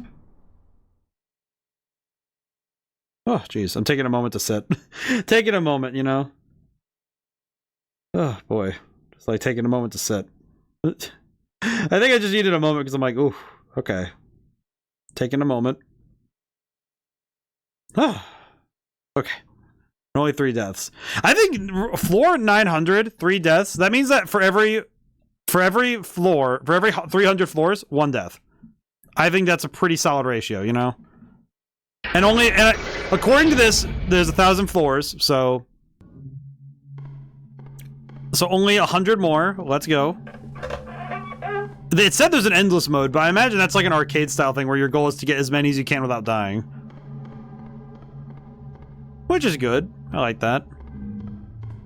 I did like that the manor within a manor section. That was quite good. Oh, this lady again. Well, we've been a couple floors without her, so I guess it's good we see her again. Still enjoying your undeath, I see. Hello.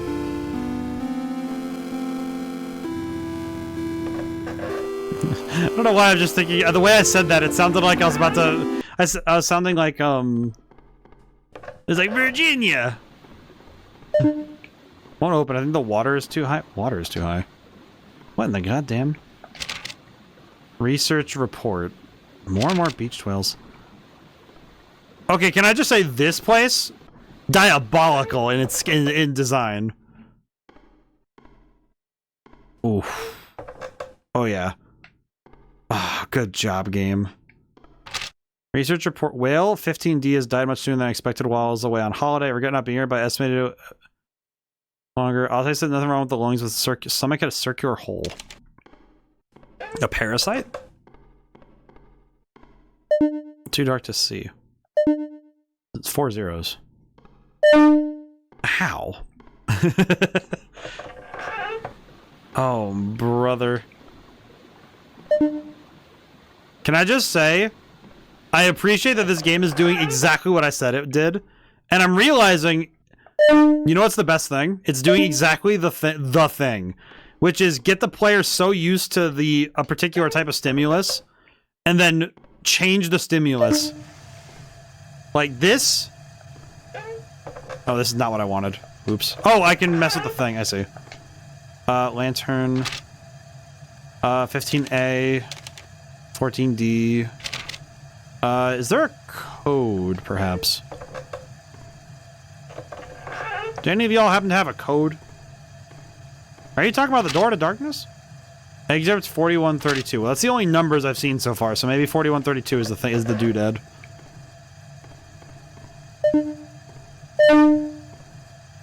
Ah, bingus. Wait, how's the lighting interact with the wall? Oh, it like changes the wall. Well, that's cool. Or is that just how it's lit?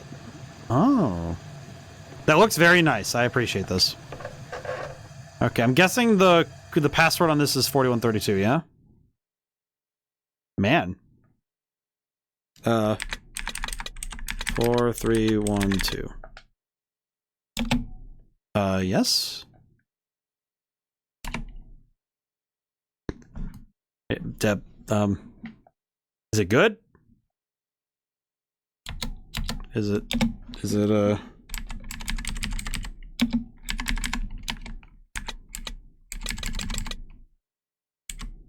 4132? Oh! Well. Alright then. Research facility is flooded, yeah. Oh, it happens when you're working with whales, you know? The door. Whale.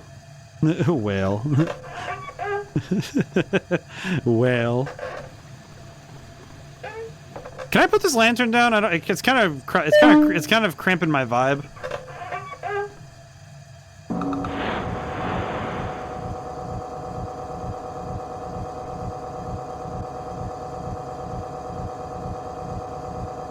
I'm staring at this thing. I was blinking at it like, you know that gif of, I'm thinking of that gif of... My brain's thinking of that gif of, Fry from Futurama, when he's just staring at the thing and he just kind of blinks slowly. That was what I was doing, staring at that. I was just like, yep.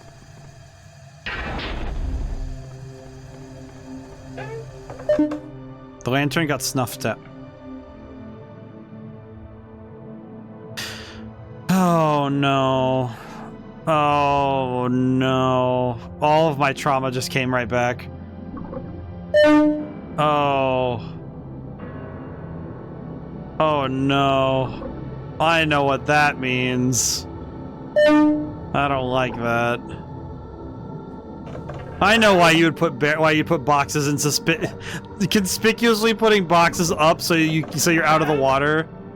Oh, I know what kind of creature's living in here. I played Amnesia: The Dark Descent all that time ago. I know what this is. I hate it. Key. It's like, I know exactly what's about to happen, and I hate it.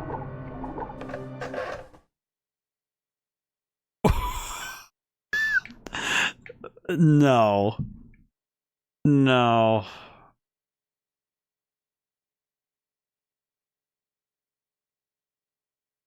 Oh. Hello, woman.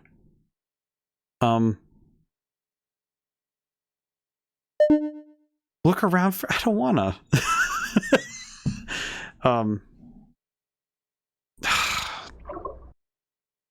Problem is that I know that I'm broken. Ooh. But my Riz is not strong enough for this, man. my Riz is immaculate, but I can't...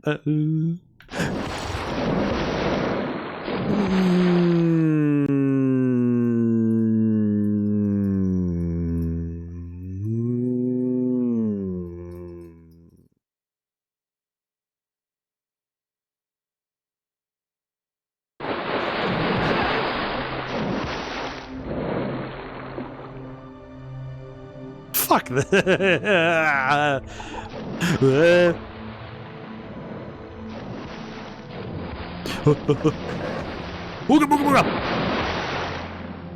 I did it.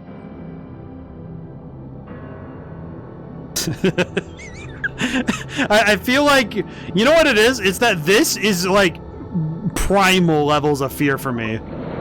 I remember the water monster from Amnesia. This is like core memories of streaming and horror games in general. I will say, this is marginally easier to avoid, but oh my god! Hello.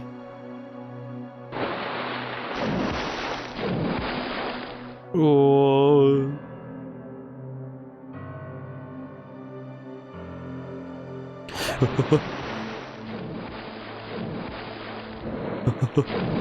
Core memory of all. Well, it's like the first time you run into the water monster in Amnesia, it's like the most terrifying thing you've ever seen because you can't freaking see him. Like, that is straight up nightmare fuel, man. It makes knee-deep water genuinely terrifying.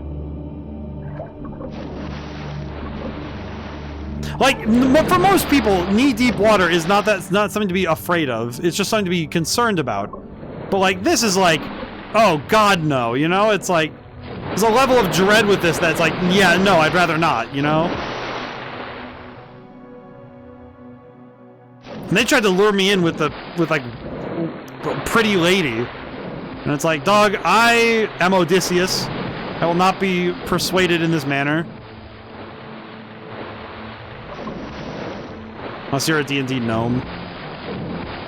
Well, I guess if you're a gnome, yeah, that would kind of suck. You're rear.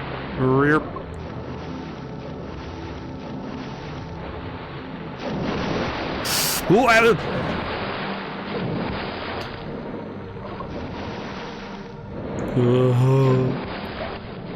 I hate it here.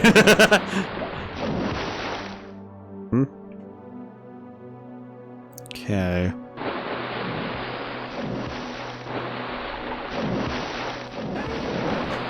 How big is this place? How big is this room? This is too much. It's too much. I don't like it. Ah, to hell. I can outrun it as long as I keep stopping it, but...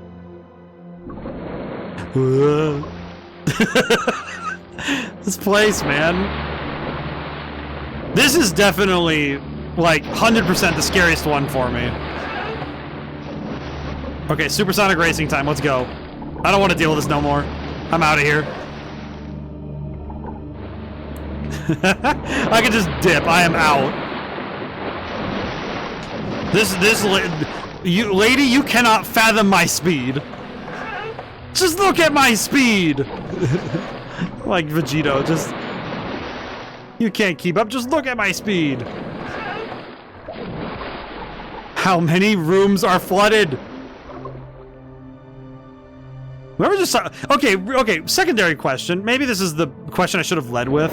Why were they experimenting on whales? Oh, you're in a place of water. How deep? 3 feet. Well, I'm drowning. You know what's my real thought here? Why were they experimenting with whales in this place? Like, why were they experimenting with whales in the goddamn underground facility? Who decided to do this?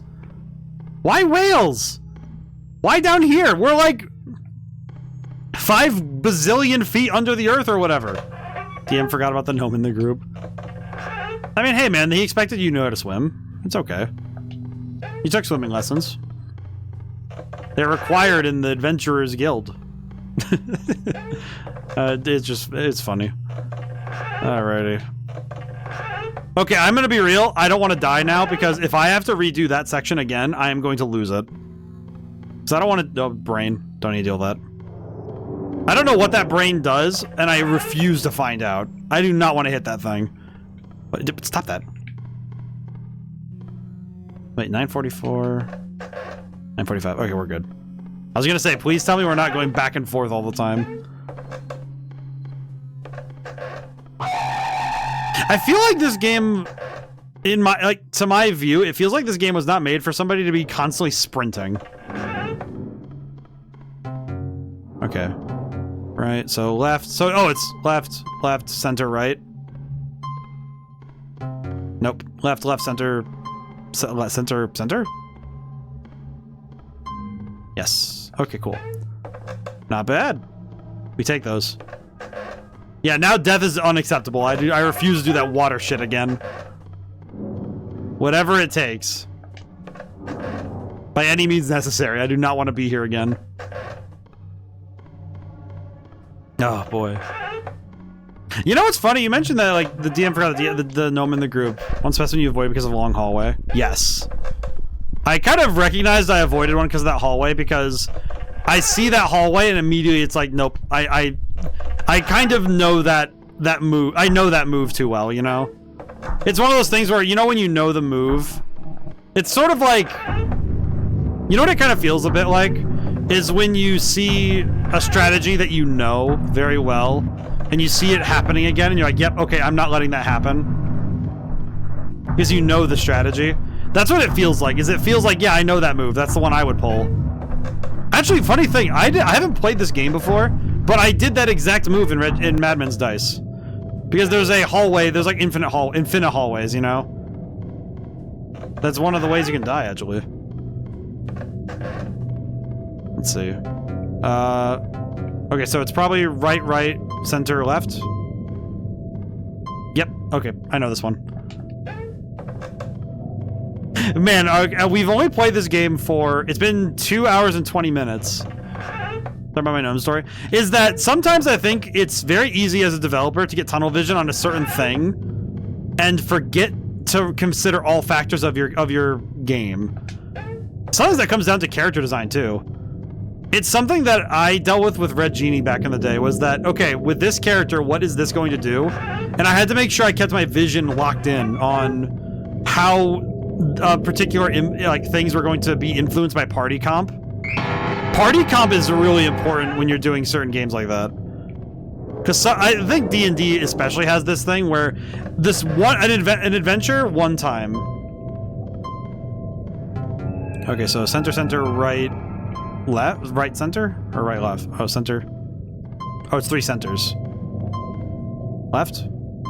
Yes. But when and with D&D, it's especially true where an adventure, like let's say Curse of Strahd, it could be entirely imbalanced depending on your party, and it could also be way too easy depending on your party.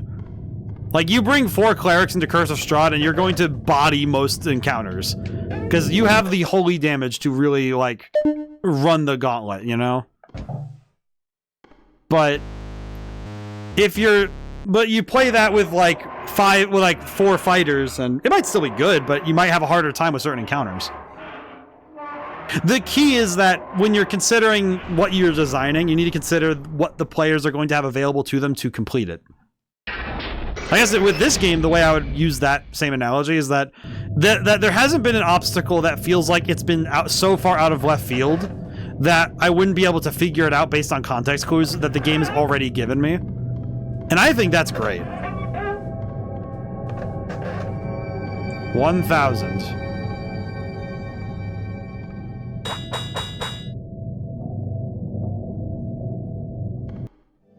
Huh.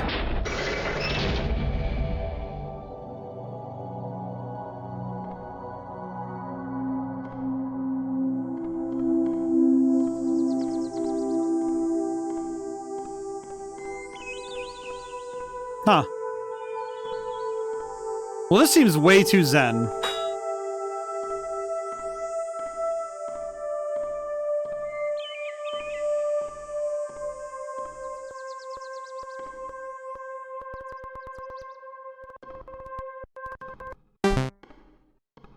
Yep.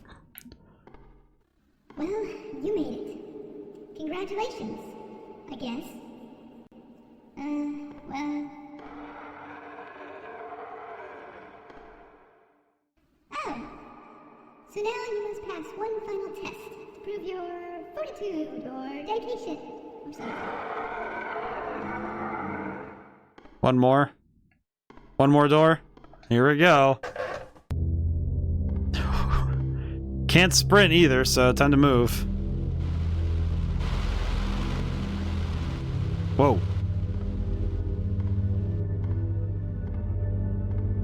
Huh.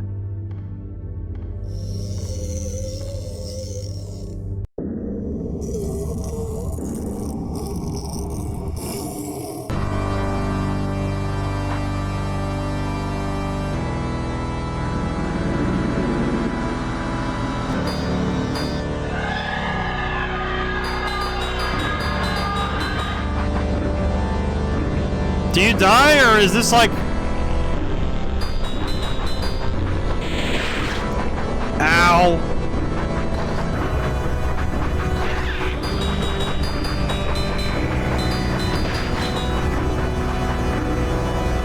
Ow.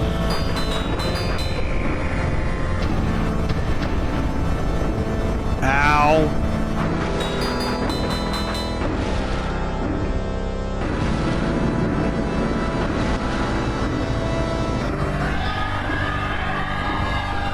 What is happening? This guy, if I recall correctly, was the hallway trap. Oh, I see.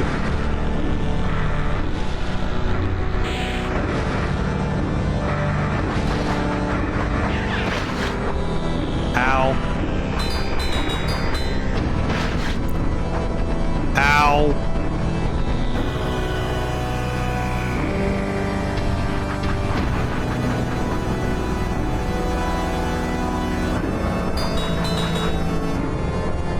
Do I have to keep hitting him, or is this something else? I don't know what I'm doing.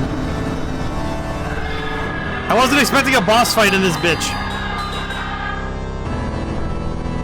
Genuinely was not expecting boss fights.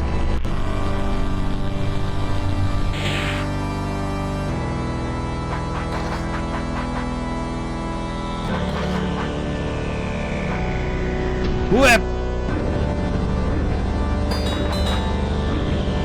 Am I doing good, or... I have no idea if I'm doing right or not.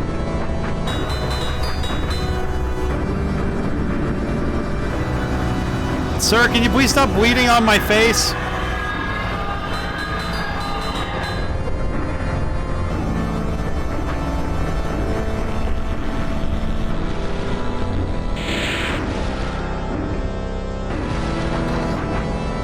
I have no idea if I'm doing this right or not.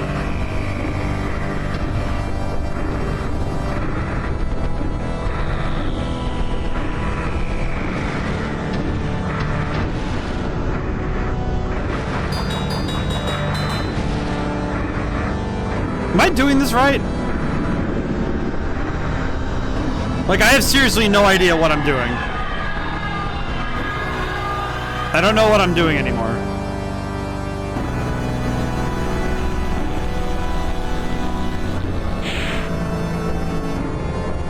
Certainly an interesting...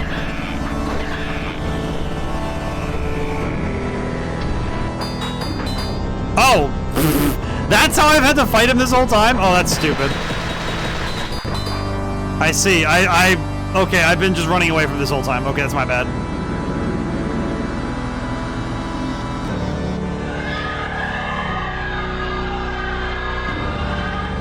Okay.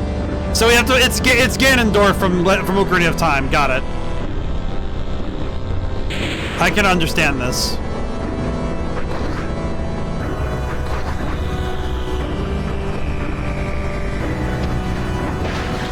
Ow.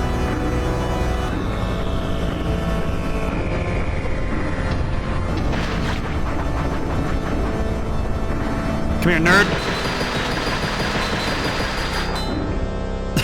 Just this slap chop is insane. Just like, oh yes, of course. Let me slap chop the goofy out of this floating demon. Ah yes, of course. I understand. Let me get out my damn hat. I'm wearing my best for this one.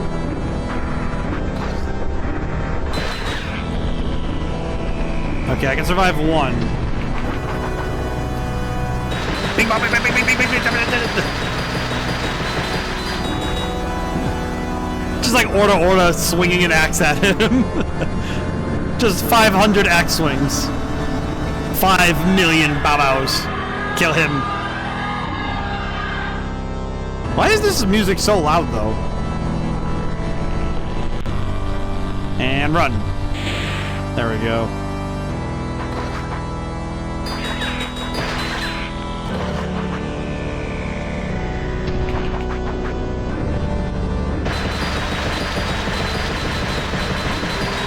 How much more do you take? I have hit you like, I don't know, like at least 20 times. You'd think one of these would hurt or something.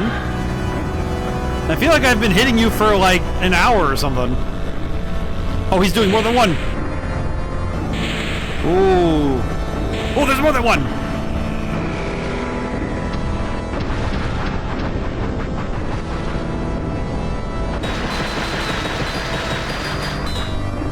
Oh, he is mixing it up now. Ooh. Okay, we're good. Oh god, the flash. I apologize for the flashing lights. This is loud. I'm sorry. Hey.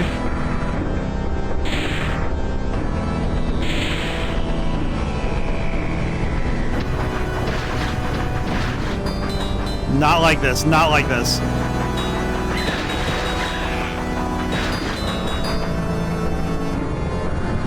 How much health does this man have? Because it does seriously feel like we've been fighting him for like... I think we've been at this for like 15-20 minutes now. Some of that has also been because I kept messing up the actual trigger conditions, so...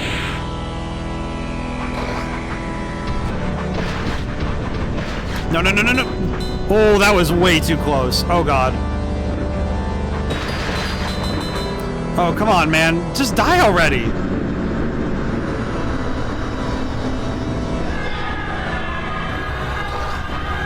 Like, he seriously is refusing to just die.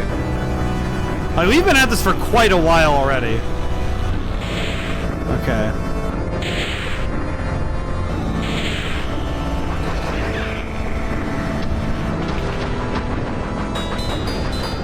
Just knock them all back. It's okay. Good gracious, man. Ow. Like, is he just... Like, how much damage does he need? My guy just straight up has, like, given himself the ultimate health bar. Oh, another... Oh, I see.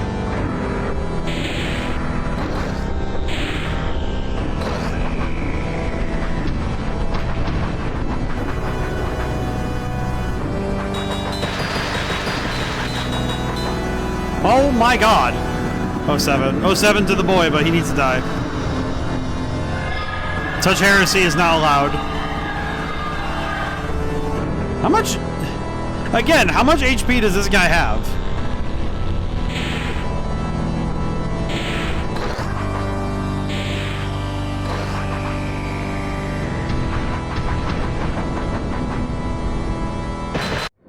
Oh, there we go. Holy crap. Oh, he gets a 3D model for the cutscene. Oh god, we got Caesared. Well, you died. In a pretty tragic way, too. Just tragic enough for you to become a ghost. Oh. Good job, by the way, making it this far. So buckle up, soldier, because now, I finally think we have enough troops to invade.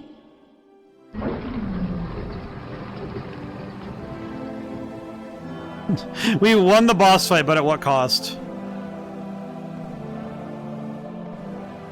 The time has come, my loyal troops.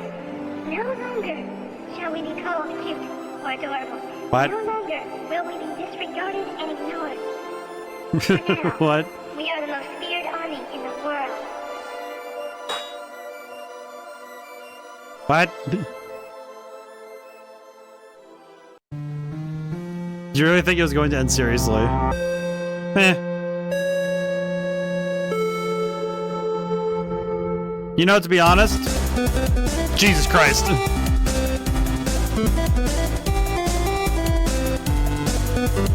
That is some loud music.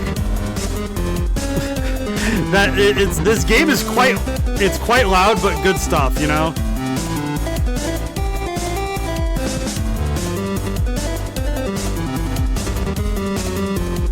Oh, that's cool. A lot of voices. The poo spider? I was making a joke about a poo spider in this game. That's crazy. Whoa.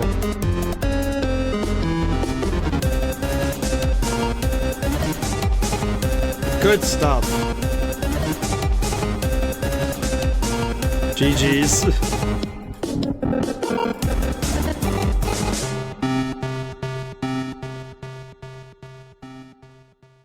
Honestly, all right, while I have a moment of quiet here, actually, I'll just type in the thing really quick. There we go. There is one thing I do want to look up really quick. Is there more than one ending to this game? I just want to know, not what the endings are, but are there more than one?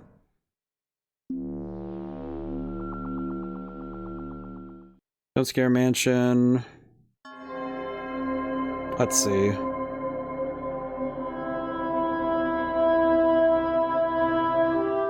Are there more than one endings? Total of 6. Oh. So there are 6 endings, and in the HD renovation there's an extra one. Okay, I see. Story mode, regardless of the ending. Okay, that. Ghost ending.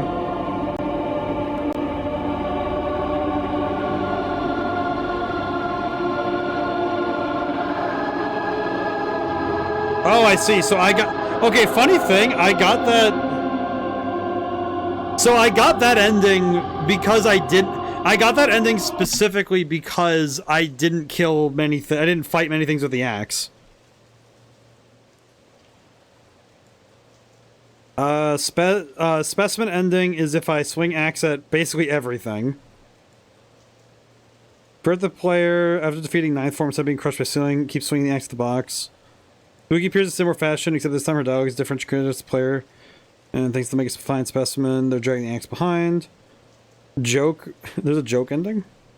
Disable specimens in the options. It goes into room 1000. Non-canon joke ending. That's funny. Okay. So there's a bunch of different routes. So that's cool. A lot to explore, I see. And the HD renovation seems to make a lot of fixes to the game that were not present in the original. That's cool. I like this. Honestly, this game's really good. I think it's fun. It does have some...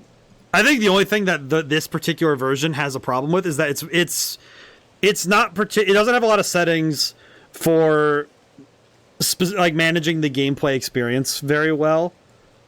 Like the things I'm thinking of right now are you can't change aspect ratio yourself, which is it's fine. It's nitpicking stuff, but that one and the audio stuff. I think the audio not being able to be adjusted is a little... It kind of means if they overdo the audio, then you're kind of stuck with it being very loud. And that can be just kind of uncomfortable rather than being still scary, but I think that's fine. It's like just little... Those are very little things, honestly. It's more like quality of life stuff, which I imagine the HD renovation handles. So... at some point I'll need to get the HD renovation and actually try it, because I think the game in itself is very fun, and obviously there's an endless mode, so there's a lot more to do. You can replay the story and get all the endings. There's all sorts of good stuff there, so that's really great. Most excellent. Let's see, is there anything else I need to think about right now? I don't think so. I still want to run an hour. I still have to run an hour of stream, huh? Do I have any other scary games on tap? Hang on. Let's see. Let me exit this game really quick. Okay, there we go. Exit the game. Okay.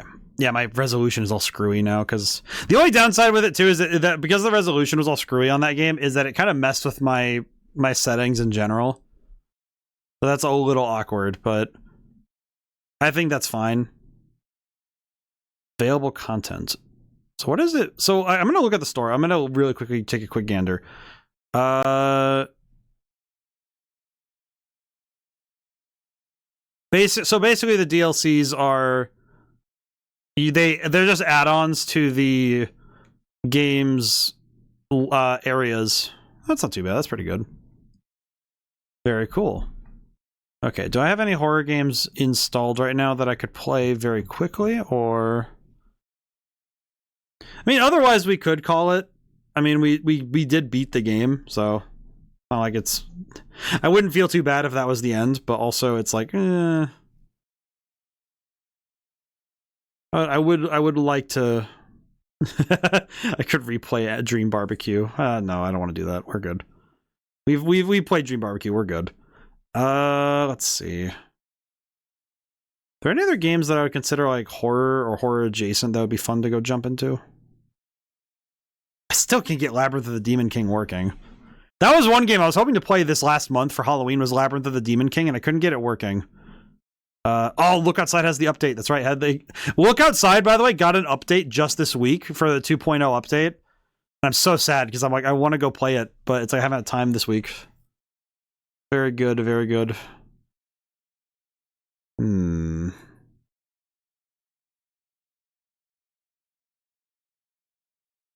thinking critically about what I want to do. The temptation is there to just play Madman's Dice now, but... what do you guys think? Or... trying to think of what to play, though. Trying to determine... You know what? Let me try this. Does this have controller support? May show incorrect list. I just want more fox yapping. Okay, then I'm going to choose a game that feels... Yeah, let's do this. Okay. I have a game that we can play then. I will play this game. Let me change the category. I have a moment. Ah, I forgot about that. Can I alt-tab this game? There we go. Let's see. I'll change the category. I might just change it to games and demos just to keep it easy. All things considered. This would be easier, I believe. Alrighty. Oh, it's only been 2.5 hours? Oh, I see. Yeah, let's switch this over to games and demos. That should work. Alright. Hit this, hit N. Alrighty. I know what game we're playing, because I just need something kind of zen, because we can just keep talking. Oh, cursor's on the screen. Is it working? Game? Okay, hang on. Game, are we good?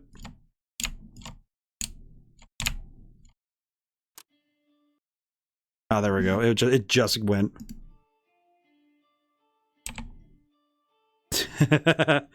Alright. Yeah, this is... Why am I playing this? But I'm gonna be honest, it feels very much like... Because it makes sense. Okay, I'm gonna turn the audio back up because we're good. 60 FPS, we're good there, we're good there. Okay, let me grab the audio. Because we get to... God dang it. God dang it. Ugh. Audio properties. I can turn the audio back up, it's fine. There we go. I just need something zen to play, so this should be fine. Okay. Actually, let's just close. New game. Yes, we're good. Okay, let's see if the controls work with this. I don't know if it'll work, but we'll see. We'll see. I'm seeing if it works with the controller. We'll see if it does. But have you played Season 3 anymore offline? I played a little bit. I haven't done a whole lot more since that session the last session I played. Mostly just because of work stuff. But I have played some more. I do enjoy it. I actually quite enjoy playing it in general, actually. Oh god. I gotta stop doing that. It keeps clicking in and out. But I I did have quite a bit of fun with it. I do think that it's one of those ones where I have to have like a zen kind of day to go play it. So that's okay though. I actually did have I have had quite a bit of fun messing around with it and trying to understand its eccentricities. Most excellent stuff, all things considered. So having a lot of I had a lot of fun with one of the levels. Kind of got someone else into it. I think it's like it does feel a bit like one of those games where I would definitely be into. I would have definitely been into this if I had run into it as a kid, which I think is just reasonable. Because it's one of those games that feels very much like it's like a good one to just sit and play while you're just hanging out. The zen nature of games like that is very hard to overstate. It's always really nice. All right, almost loaded. I feel like playing any game like the Bennett Foddy types, you know, the getting over it, that sort. I feel like for most people it would be classified as horror because playing these kind of games it's like that. To be honest, I'd zen with you IRL. Probably. I think a lot of people like. Let's see. E to open the control guide. Oh, X is E. I see.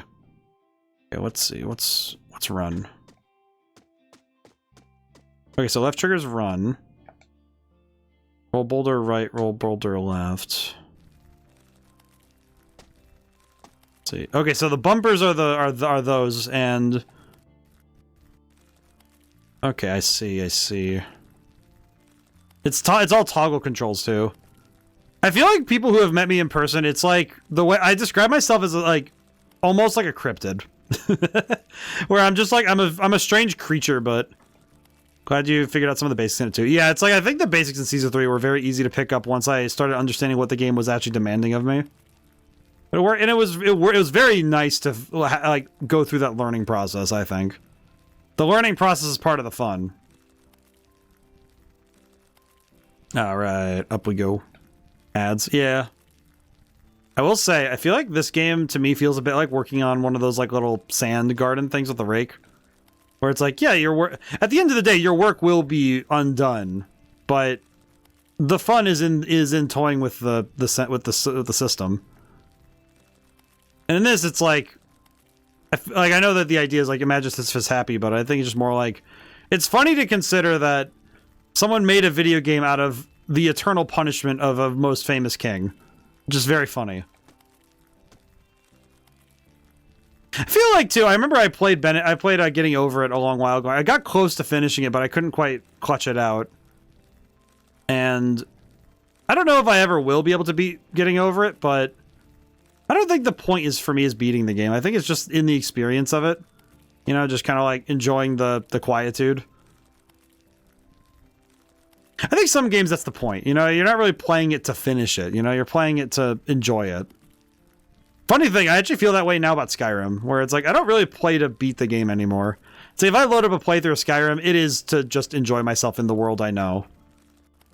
Because I know that space. You know, I know Skyrim so well because I've done so many different playthroughs of it, and I've beaten the game numerous times. It's just like, so I remember in high school it was like my big obsession. And you know what? I'm happy I had that obsession.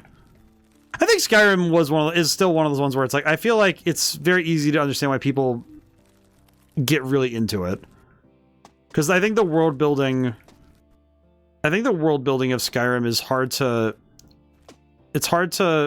overstate how good it actually is. Like I think it's easy to be like, oh, you know, it's Skyrim, they keep releasing. It's like, yeah, but there's a reason why it's really good. Like it's still really good despite the passage of time. It's still quite excellent. Oh god. Okay, run. Run. No! Oh, screwed it up. The tragedy. Oh, look at it go. Alright. Nope, it's not stopping. We're right back to the beginning. Messed up the ramp. What tragedy. Oh, man. But, I think with game design stuff, I feel like one thing I've learned is it's like there's a balance between. I'm looking at this game and I'm thinking about, like, you know, what is good game design, and it's like, is it good game design to have to push a boulder up a hill literally for probably no reward? You know, it's kind of like, like, it doesn't matter. Sometimes it doesn't matter what someone says in a textbook. What is good? You know, like, what is good design? You know, I think with video games, graciously since they sit in the fuzzy gray area between art and in a program. Because with video games, it's like, okay, the programming should be scientifically textbook accurate, you know, as optimized and strong as possible. But when it comes to the design choices, you know, the stuff that's a bit more subjective, there are some things that are like considered good design choices that people should, you know, they should at least know about when they go into making games. You know, stuff like conventions for level design, you know, things about how mechanics work and how to implement mechanics. I think when on the planning side, you know, knowing how to write up design documents, knowing what goes into, you know, designing a project from like the conceptual stage, stuff like that. That stuff's important, but sometimes the best thing you can do is to know when to trust your gut instinct, you know? And like games like this, I feel like, funny enough, I feel like you learn a lot about what makes a good experience versus what makes a cohesive experience. Because this one, it is doing exactly what it's planning to do. Does it look the best doing it? No. Is it like the most graphically, you know, powerful thing? No. But like, if you look at this game and you start and you observe what it's doing correctly, it's almost frustrating for somebody who wants to make a game that's just fun. Because there are things in here that could be seriously learned from. Like the fact that this game has some really good physics. Like you can actually look at all the physics stuff that it does with the ball and all the other stuff. And checking all of its collision stuff. Because one thing about these games that's very, like, it's a key part of these, like, supposed rage games, is that everything is wired. It's very, like, ironclad. It's very strong. And the reason they make this stuff so strong, like, you know, they put that stuff together so well, is because they want to make sure that it's always your actions. It's always your fault, right? Like, it wouldn't be a rage game if it wasn't your fault. Like, here's the thing. The obstacles may be unfair. There may be things that are tough. Frankly, that's just life. That's how life is. But the problem with these games, and it's true of horror too, where the most terrifying thing is that your choices brought you here. And you're the one who like is pushing the ball, you know? So if you make a bad decision, you make a bad call about how to push the ball, you make a bad call about which hallway to go towards, it's on you, you know? Okay, is it gonna stop? Yes, it is. Okay, good. Ooh, ooh, ooh. Okay, we're good. Yes. Okay. Oh god. Okay. Yes. There we go.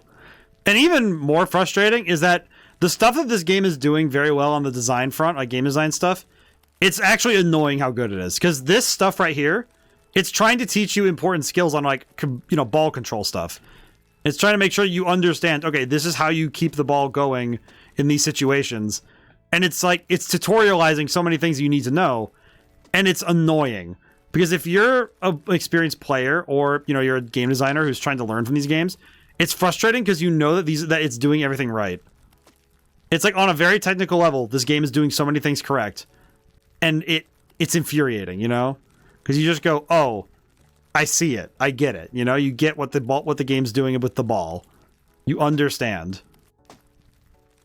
And it is genuinely annoying at times when you're playing a game that you don't like, but you know it's doing everything right. In a way, I guess I could bring up my old bias with Telltale games and like that style of gaming. That I find it very frustrating that I recognize all the good they do. And it's like, and part of it is also that because I can't bring myself to like it more, you know?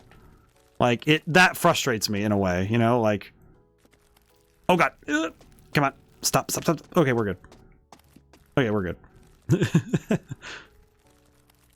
But for me, I think this is just like, this is very like therapeutic because it's just like, okay, cool. This is a task. Like I'm not really mindless, but like it's a task that frankly only has as much meaning as I give it. Like if the ball going back to the bottom of the hill is truly agonizing for me because I think about all the work I did to get there, then yes, that is agony. But when I think about the fact that, hey, I got further this time than I did before, and I did really good getting the ball up there, you know, it's about the improvement. I feel like this game might be an easy way for me to like do an analogy for practice, where it's like, I feel like when you're practicing a skill, it can sometimes feel like this, where it's like you're constantly pushing up a hill, and that's not always the easy thing to do, ever. Where you're constantly trying to get yourself to go higher, and it's not, some days it doesn't work very well. Some days it works very well. And some days you get an unexpected help that kind of shoves you in the right direction unexpectedly. And it's hard to sometimes wrap your head around all that, you know? But it works out some days, you know? Okay, now this looks like a mess. What am I doing here? Intriguing. Hello, barriers. Okay, we're gonna wait for those ones to move. There we go. Okay, we can correct ourselves using the barrier. Yes. Very good, very good. Okay. Does it follow a pattern, or is it just doing a thing? I do not actually know what it's doing. I think when it does that. Okay, now go.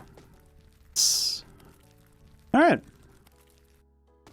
As you can see, this is going well.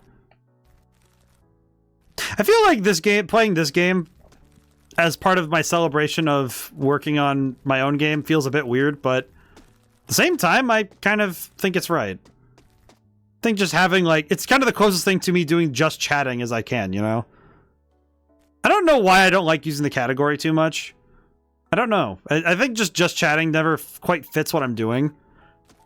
Just out of curiosity, how do your Sunday streams go as far as current schedules? Let's see. I know that Nahamaha asked for Disney Twisted Wonderland if I can get it running. I have not gotten to testing to get that running if I can help it. If I can't, so I need to do that. And I know this next Sunday I have a game planned, which I might have a game. I have my game ready for that one. Because I've had one kind of mentally in the back pocket for that. I have been tempted to swap it out though, because I've been kind of thinking about playing something on the Nintendo Switch Online library, you know, one of the older games. Just because that'd be fun to do. But I haven't really decided yet on that one. The tough thing with Sundays is that usually it's me making decisions just kind of like based on what I haven't played in a while. In terms of either genre or just like, sometimes it's just, oh, I haven't seen this game in a long time, I should go play it. And with Sundays, I have had some temptations to make Sundays into a third series day, you know, something where I play something else for a long time. But I haven't really felt any games have been so important that I need to go back and do that like right away, you know, that sort of stuff. I know one that I've considered is going and trying to grab a series, you know, like I said with the Sonic one. And something like that, but do it with a series of games that are shorter in length. I guess technically the Sonic games would fit that, but it's mostly just been looking for a time and place, you know, an occasion of sorts. So I'm not sure yet what that's going to look like. The other one, of course, is that I've had the temptation to do that for the Halo series. Because I know me and Emeraldo played through Halo 1, and we smashed through that one. That was quite good. We had quite a bit of fun with that one. But there's a couple of other games that I could do some stuff with. That would be a lot of fun. Uh-oh. Oh, we're good. Hey. But yeah, it's like, you know, it's one of those things where it's like, I don't really... I try not to plan Sundays out too far, because I recognize that with Sundays are supposed to be days for variety anyway. So it kind of behooves me to keep them flexible. I guess one thing that has been tough is that I recognize for the purposes of streaming, it's one thing that's kind of kept my numbers limited, is that I don't really have a game that I've 100% like devoted to. You know, it's not like there's no game that I go and play all the time every time. It used to be Yu-Gi-Oh! Master Duel, but I feel like Yu-Gi-Oh! Is a card game. I just want to see what was already said. Yeah. I know at some point I said that I wanted to do Magic the Gathering Arena because I wanted to see how that felt in... Whoa. Huh. Well, that's not good. Where is it landing? Uh-oh. Oh, that's not good. Oops. Can this send me downwards?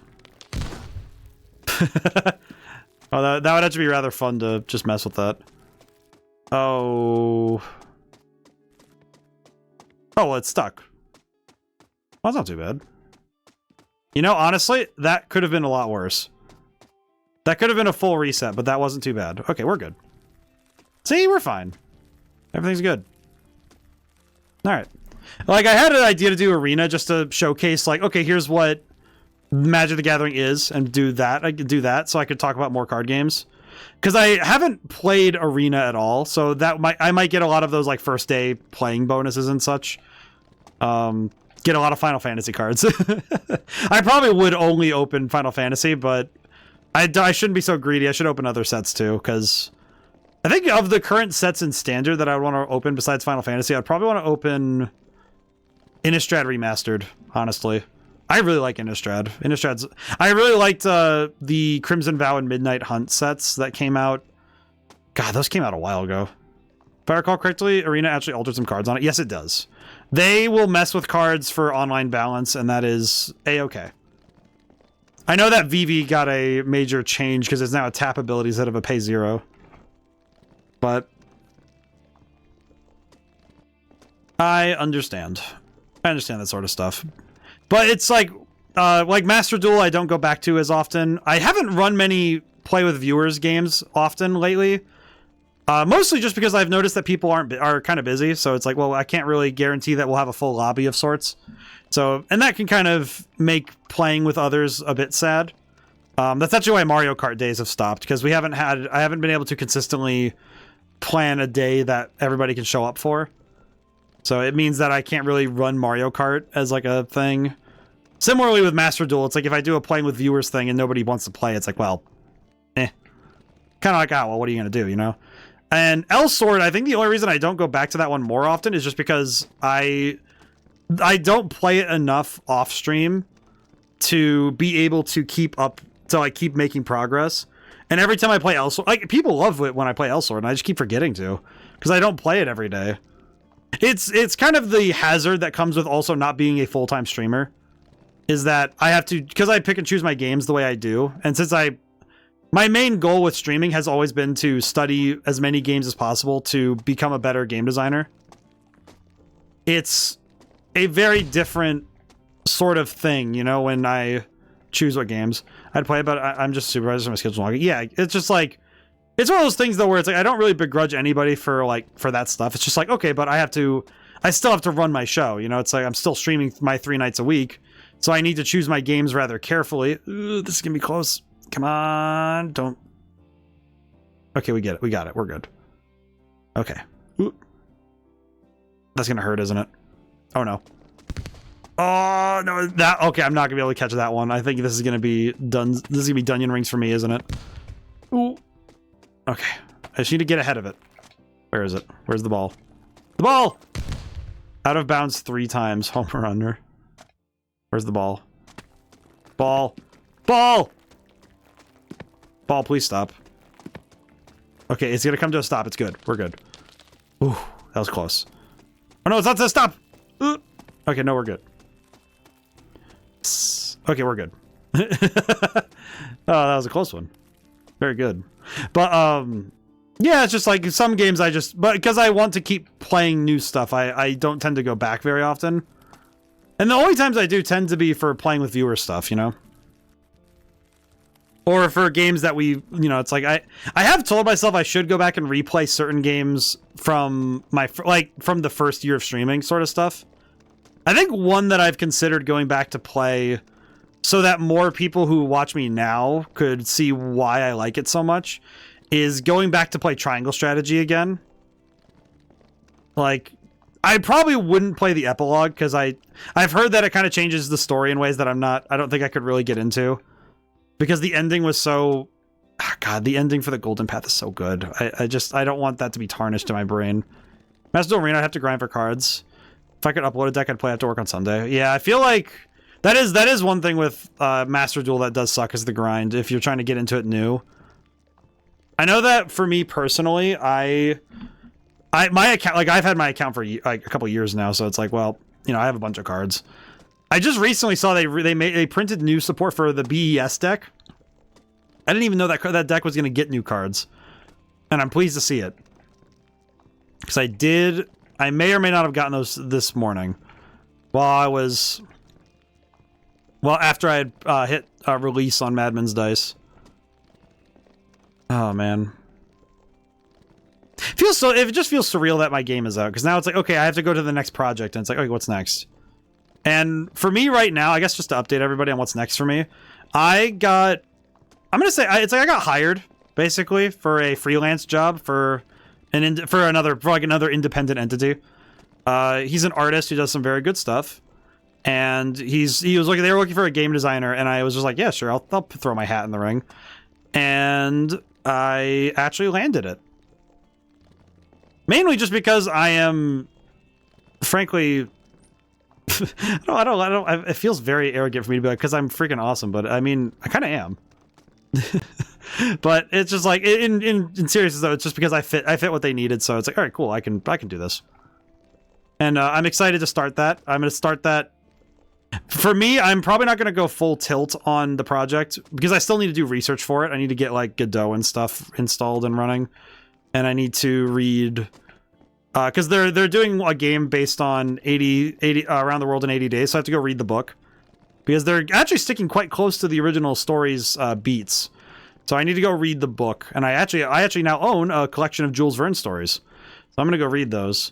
I feel like those are gonna end up influencing my own work at some point, because Jules Verne is like one of the like pioneering sci-fi writers. He's very, very good. He's most excellent. He's also done like many other like adventure books and such, and Jules Verne's very good. It's very good stuff. If you ever want to read that stuff, it's really, really good. And there's audiobooks for it, of course. And for my own independent stuff, I am going to try and make another album of music this year. Going to get a bit more experimental, have some more fun. You know, just make something. How's it going? It's going good, Julian. Hope you're doing well. We did finish Spooky's Jumpscare Mansion. We actually beat the game. I'm quite proud of myself. I like that this makes different sounds, because we're on stone, rock on rock action, as they say. Oh, game design facts. I feel like one thing that I can point to with this one actually is physics, like how physics are implemented in video games. And a lot of the time, certain physical properties of the world are kind of implemented in reverse, as it were. Like the one that I always point to when it comes to things in reverse is actually lighting, when it comes to physical like phenomenon. Because in video games, when in real life with lighting, the way that light works is that the sun or whatever your source of light is projects light, photons and such, towards. Oh, this is gonna hurt, isn't it? Oh no, we're good. Hey. And it projects photons, and those photons hit objects, and then our eyes catch those photons, those light particles, that light, and converts it into color. Basically, it works that way. With video games, it actually goes the reverse direction, where the camera projects outward towards the game world and all that, and then does the calculations for what the lighting should be based on, it goes like the camera to object to light source. And that's how you get lighting data in the games. Okay, how do I get you out of here? Ugh. Oh wait, no. Oh no, that's not good. Oh, that's not good. Uh-oh.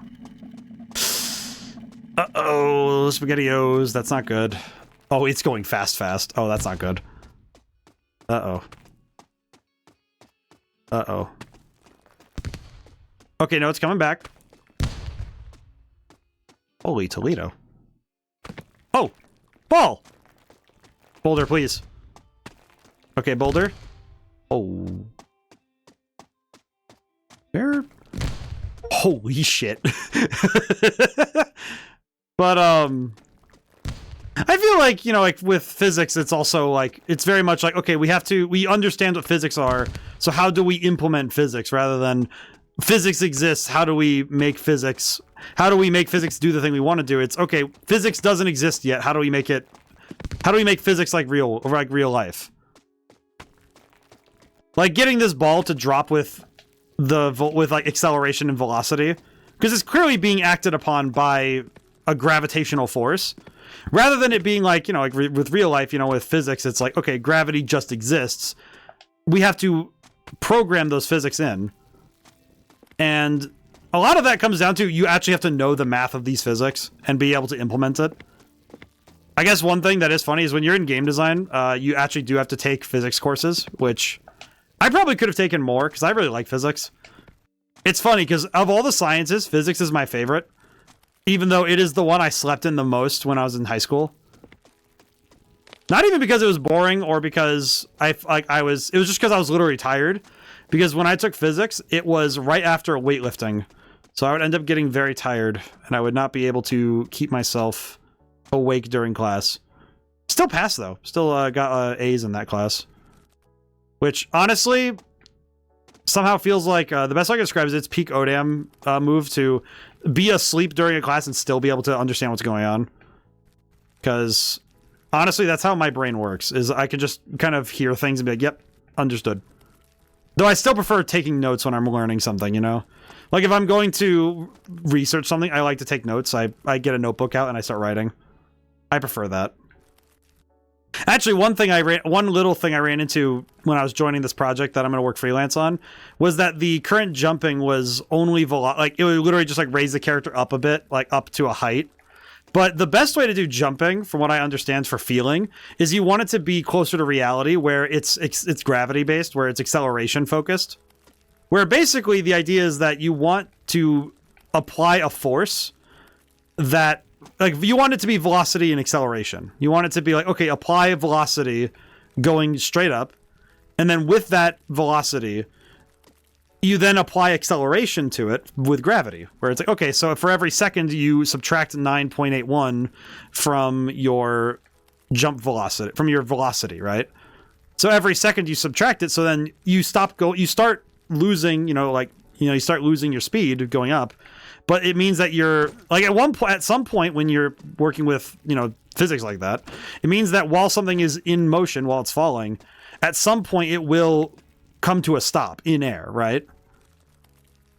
It's the sort of stuff that's, when you're programming it, you kind of have to apply to everything, velocity and acceleration. Newton's 3 laws are very key to getting good video game physics, and obviously, but programming them is not so easy. It is not always so easy to do so. High level is, okay, you want it so that when two objects hit each other, you want them to react accordingly, depending on if one's supposed to be dynamic or not. It's one of those design things that I think it's very easy to take for granted if you have an engine that has built-in physics. Like Unity and Unreal do have built-in physics in them, and sometimes you can let it take the wheel a little bit. But when you're doing something by hand, by scratch, if you have to program it yourself, because I don't think Godot does that. So you have to know that sort of stuff when you're starting the programming from the beginning. You have to have that stuff planned early, because if you're not planning that stuff beforehand, you're going to just be constantly rewriting code. And you want to save time and resources by not having to just sit and rewrite things all the time, So it's always key to keep an eye on what you're going to be doing working forward, Oh boy. And with this ball here, I can very easily see that they've clearly considered, okay, this thing has a weight it's able to get to certain speeds and velocities. Like, they actually showed it that it was, gave it velocity meters per second. Also, they're using the metric system, which is good for physics. A lot of the times in game engines, they will actually have their units be a standard unit, but that unit needs to be converted, kind of. It's not exactly a certain size. I believe, if I'm not mistaken, though, I do believe Unity, up to a certain point, I believe Unity engine is in the metric system, if I'm not mistaken. I think Unreal's in the Imperial system. I don't remember, though. I remember that the two actually have a difference in that regard, where it's like their measuring system is actually different, but I forget which way it cuts. I think it is that the metric system is what they use for a Unity engine. So it's like their unit, I believe their unit is 1 meter by 1 meter by 1 meter. And I think Unreal is different, but I could be wrong. I just know they both actually do correlate to real life measurements, which makes it so it's a little easier to get the math right on your physics. And by extension, your measurements. One thing that I don't think game design school, like when I went to college for it, one thing I don't think it really got me ready for was how often I would be doing research and doing stuff that was not taught to me. Like, frankly, becoming an interior decorator was not something I was expecting to be having to hone a skill for. Because every time I've worked on a game at this point, I've had to do the interior decorating of a place. I've had to stare at buildings and walls and design houses and it's part of it's also an anthropological thing where you have to decide, okay, how do people live? How does that work? Thankfully, this game does not have to do such things. Depending on the game you're making, sometimes you don't really have to consider the reality.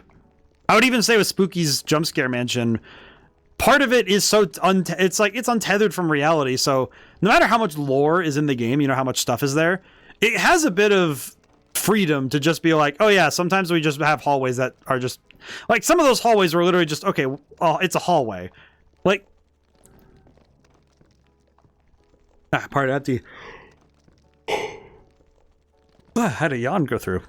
But I feel like, when you're looking at games like that, you can kind of suspend your disbelief by just saying, yeah, it's a video game, it's fine. And it's not necessarily by saying it's not that deep, because the lore of Spookies definitely ran deep. And this game is just absolutely bizarre, because it's like you're a dude pushing a boulder up a hill, you're Sisyphus, it's fine. But depending on your game, you need to consider, okay, well, how deep do you want to go in with some of these systems and ideas? Like with this game, I think the big focus was on the physics, and I would dare say the area design. I say level design loosely, but I actually think that this game did do a smart job of doing that, because weirdly enough, this game follows so many important principles of level design that I actually do find it frustrating in just staring at it, because it introduces a mechanic and then gives you a twist on that mechanic, and then it gives you a final test of that mechanic, and then you're on to the next level. It's following all of the right systems for doing level design. Because it introduces the barrels by giving you a couple to dodge and probably run into. It then gives you the inversion, these like pathways and such. And then the final test is here, where you have to make these very narrow like pathways, And it's like, it's all very well done. And I think, I feel like one thing I ran into a lot at college was people who had this idea of what games should be. And the thing that's beautiful about video games is that there's nothing they need to be. When you make a video game, you're making something you're making something that will stand on its own. Even if it has its own influence, it has influences, is inspired by this. It's just like this, it's just like Dark Souls. It's like, yes, but I think it does a disservice to just think of games in the way of their lineages, I mean, it would be kind of like saying that you are the sum of your parents. And it's like, well, no. It's like, clearly, I am my own person, of course, right? And I think at times with games, it's easy to forget that just because something shares DNA doesn't mean that it isn't the sum of its own parts. Like with this game, yeah, I can see where some of the inspirations come from. Like, I think Bennett Foddy had a long-spanning reach when he designed Getting Over It. But even then, that game too was built from something else.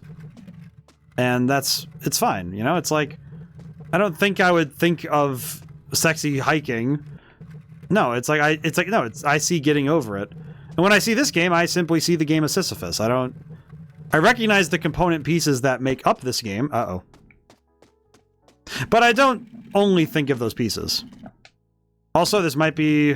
Oh, that might be Dunyan rings for that one. Uh-oh, gamers. Oh, there it goes. Oh, well, what are you gonna do? Hopefully it comes to a stop at the bottom of level 2, but we'll see. Try to get ahead of it, at least. Maybe that's the goal. But, you know, it's just like... one of those things where, you know, it's just like when you're designing a game, knowing your goals, plan accordingly. And I think the key is that sometimes you just need to not sweat the little details. There are some details that will be annoying. There are things that will frustrate you. But if it's if you love the craft and you like what this job entails, you'll be fine. You'll find the things you're looking for, you know? Ah, not a total reset. Very good. It does feel a bit like being a painful optimist to look at that and say like, ah, yes, I have to do this part again, and I'm like, ah, yes, you know, like Sisyphus, of course. That's the game. That's what I signed up for. I'm here to push Boulder. I don't know. I feel like if someone said I should be more mad about this, it's like, dog, I'm playing a game where the goal is to push a ball uphill forever. If I stopped pushing the ball, would I be still playing the game? I guess to an extent, mechanically, some games also explain themselves. I think the titles do a good job of that, you know? Actually, like what I was saying earlier about introducing mechanics. The fact they put this barrel right there, they just individual ones here, easy explanation and, you know, introduction. It's like you run into it the first time, you know exactly what it does, then you go further and it's like, oh, I see what they're doing now, you know? Very easy, very good stuff. But, we'll say I'm happy I got to celebrate Madman's Dice today. I know that doing an extra stream will put a bit of a strain on me, but that's okay. I'm just happy I'm still doing this, you know? I do hope that it does well. Hope people check it out, and I hope people buy it. But at the end of the day, I'm happy with the work. If there's anything I want, is I just hope that it does well. Not for me. It's one of those things where I think it's very easy to think about making something for your sake, but I don't know. I think when I make something, my hope is that it is good and it's happy. That my game is, that the game or the book or the music I write is complete. And then when somebody sees it, I don't think I want them to see me when they do. You know, it's like if they recognize my writing or they recognize my hand in it, that's good. But I mean, what I mean is that I don't want them thinking about making me happy by saying it's a good thing. I want it to be like, but was the thing good? Did you enjoy it? You know, if someone plays Madman's Dice, let me know if you had fun. You know, just if it was scary, if the story was compelling, if something worked out. You know, if you really enjoyed it, and that would make me happy. Because I think more so than anything, my hope is that the work itself gets its recognition. Not me, but just the thing. Like my hope is that somebody would talk about Madman's Dice the way they talk about their favorite book. Not completely divorced from the author in the sense that like you don't know who made it, but you don't know who made it or you don't think about that, but just more like more so in the fact that it's like it's not about talking about my hand in it. You know, it's more like, okay, but was it good? Was it by itself good? You know? I guess how do I put it? It's like sort of like when you listen to music and you don't really know the artist, but it's like you respect the art. So I think that's what I hope for, is that the art in that work is respected properly. That's how I feel when I deal with any game I play. You know, it's like I like to respect the credits by watching the credits every time and give the devs their proper dues. Because I think those people deserve to be told, like, hey, you did a good job. Even the games I don't like, you know, it's like, hey, you made a thing and other people don't. You did good. Like, even if I didn't like it, still, you did a good job. You made a thing. And you did good. And even if I may not like it, there are parts that I may say, like, hey, you could improve here. It's like, but you did good. The work itself was the reward. And it's rewarding to see somebody put their heart out, you know? Oh, God. Okay, there we go. I think in some ways it's very easy to just... I think the mean critique is the easy one, you know? To relentlessly dunk on things. Remember that happened to Red Genie, was that a group of people tried to dunk on it relentlessly. And it just kind of made me feel like, well, do you make things? Do you do this too? And it was like, no, they don't. They're just reviewers. And they don't have respect for the craft. And I don't know, something about that really always got to me. And I'm happy that I've learned my lessons accordingly. The big one with that one was that I don't send keys or respond to so-called reviewers. Especially the Steam curation thing. That's, I think, how Red Genie got pirated that first time. I think it was just because I responded to the Steam curator system, and the Steam curator system is straight up scams. I don't think that system actually works. It straight up is just a way for pirates to acquire game keys.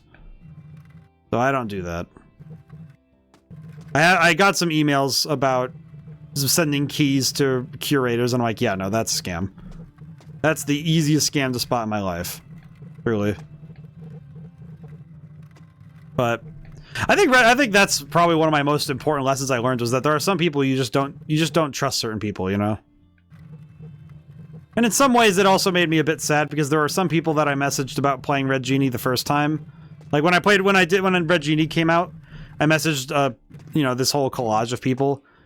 And this time I was like, some people I just couldn't get around to messaging because they were busy or I was busy and I just couldn't get around to it. But in one case though, it was very much like, okay, this person did not play the game last time when Red Genie came out. They didn't play this game, and this is gonna be close.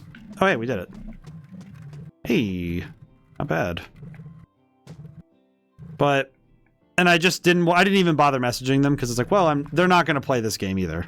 You know, it's like, well, even if it's more up their alley, you know, it's like, oh, they play horror games, that'd be cool. And it's like, well, but they didn't play, I think trust is one of those things that can be very easy to shatter, especially when it comes to dev stuff. If you as a dev don't trust certain people, after, like, you know, you give them the benefit of the doubt and then you don't trust them anymore, it's like, oh. I think it's heartbreaking, because it's like, you know, you want to put your faith in others. And as a creative, it's like, I think putting faith in others is part of the job, you know? Like, if you're going to make things for people, you have to have faith in people. You know? Like, faith in others is part of making things, you know? And if you're only making things and you're agnostic to your audience, I think it's very easy then to become bitter with them when they don't respond the way you want them to. That's a lesson I had to really teach myself, you know, just... It's not about... At the end of the day, you make things for other people, but if you're not happy with your own work, like, then why are you doing it, you know? And I think it's very easy to get locked in on getting that affirmation from others, but the hardest but most rewarding path is to find satisfaction within yourself. Probably the most important game design fact to learn. If you're gonna make games, you should enjoy playing them, you know? Like, the fact that I had fun playing Madman's Dice myself, you know, that some of the scares got me, and I was able to surprise myself at times. I think that was such a necessary part of the game, of that process, you know, that I too had fun playing it. And I think if that wasn't the case, I would have stopped making it, you know? Like, it wouldn't have come out. But I had fun too. And when you make something, shouldn't you be happy with it? Shouldn't you be happy with the progress you've made? Like, yeah, some days it's harder to see the progress, but that's because you're going up the hill. You're not looking back to see how far you've come. You're only looking at what's left, what's next. And sometimes it's good to just sit on top of the mountain and enjoy the view, even if you have to go back down. Apologize for waxing so philosophical, but you know, I guess it's just like it comes with the end of a project. You know, it's like, okay, this is the end of another chapter, and now the next one begins. You know, and sometimes it feels a bit emotional. You know, I'm grateful that I didn't start crying like a baby again when I heard the last theme again. Sometimes I write a piece of music that strikes me in a way that I don't think others would really understand. And I hope they do. It's nice, you know? I guess one thing I should talk about, it's been an elephant in my mind for a long time, and I kind of want to talk about it if, you know, it's going to get a little heavy, so I do apologize for... It's supposed to be Halloween, it's supposed to be fun spooky times, but I do have something to talk about, and it's more just that it kind of shaped Madman's Dice in a way that I don't know if people will always understand. And I think it's that the game itself grapples with loss. There are parts of the game where the pain of loss is there. And I know why it happened. And it's because midway through development, I struggled with something midway through development. Like around when like level 6 was being made. And it was that the meaning of that particular level changed for me, personally. Because it's about a dog. And I think the fact that I had, like, because when I'd started working on that chapter, I had lost mine. You know, we have 2 dogs. We had 3 dogs in the house at the time, and I lost one. And it's like, I feel like there are certain things that started showing up in my writing after that point that I wasn't anticipating. You know, darkness started creeping into my story. Like I mentioned that, you know, it's like I tried not to go too dark with Madman's Dice, but even like the game itself warps. There are parts of it that genuinely warp because of darkness creeping into the game. More so than even it intended. And sometimes that happens when you're making stuff. You know, it's like you end up inadvertently finding things that ended up in your work that you weren't expecting, or you see more of yourself in it than you were ready for, and I think sometimes that can be kind of scary, you know? Like, I think especially if you're someone who... I think if you do a lot of introspection, sometimes you'll find things like that, and it can unsettle you. Why am I bearing my heart? I don't know why it just came to mind to question it. I think it's just like... I don't know. I guess in some ways I'm just happy. I'm happy that Madman's Dice is what it is. It feels like if I didn't grapple with the things I did with it, I don't know if I'd have enjoyed the satisfaction of it. But I also don't think that people would have gotten it. I don't think people would understand it if it wasn't what it was. I guess in some ways hugs offered. No worries. I think in some ways, too, my hope is that it reaches the people that it needs to, you know? Maybe some form of commiseration. You know, that the people who see it will understand the things I'm going through, you know? To put it plainly, I think one thing that horror and writing it can be forgotten at times is that I think sometimes horror is the way we work through things, but it doesn't mean that we should make excuses for not dealing with those problems ourselves, you know? Like, it's good to have some catharsis or escapism or just, you know, we're getting the blood pumping, sure, but sometimes we really do need to talk about this stuff, you know? I guess some ways I've just been hoping that all of my work hasn't been for nothing, you know? I think as long as I reach somebody, I'm okay. And of course, you know, I hope that I can earn enough money doing this work that I can live on it, but at the end of the day, the money is secondary. Well, I guess it's secondary so long as I can continue to work, but the goal is to make someone feel. That's always been my mission statement, you know, is that it's not necessarily that I will always make happiness. Because, like, horror, the goal is to make someone scared, to, you know, frighten somebody. But at the end of the day, it's like, I really want to reach people. And it takes a lot of time nowadays. Especially when you're not making something that isn't immediately dopamine releasing, you know? Alrighty. Congratulations taking the first step. You'll be celebrated like this. Can I just say, the fact that they're saying this is the first step is hilarious. I love that. It's amazing. The first step, they say. I think that's actually kind of funny. Like, just, yes, this is the first step. Uh-oh. Ooh. Alright, we're good. I'm all good. Alright, that's the move. Alright, we're good. Oh, the sand. The sands. But, you know, it's like, it's part of the work, though. I think in some ways it's also because I have so often worked alone that it's like, well, sometimes you end up, the isolation can kind of, it can kind of get to you sometimes. And that's okay. It's fine. Ooh. That timing is just right where you can make it. That's good.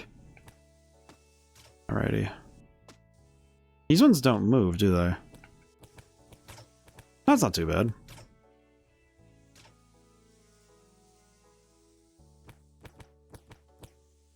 That's not too bad at all.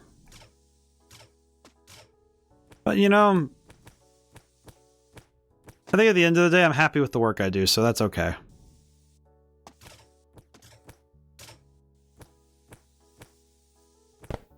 Whap!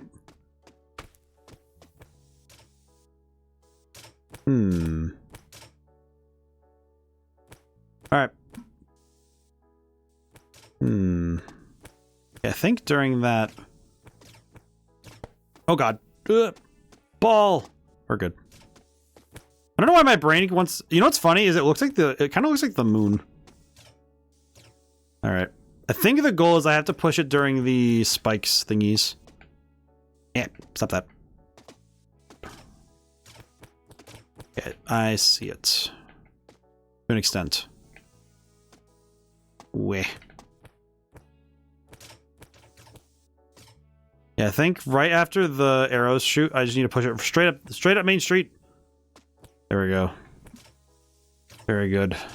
Most excellent. Okay.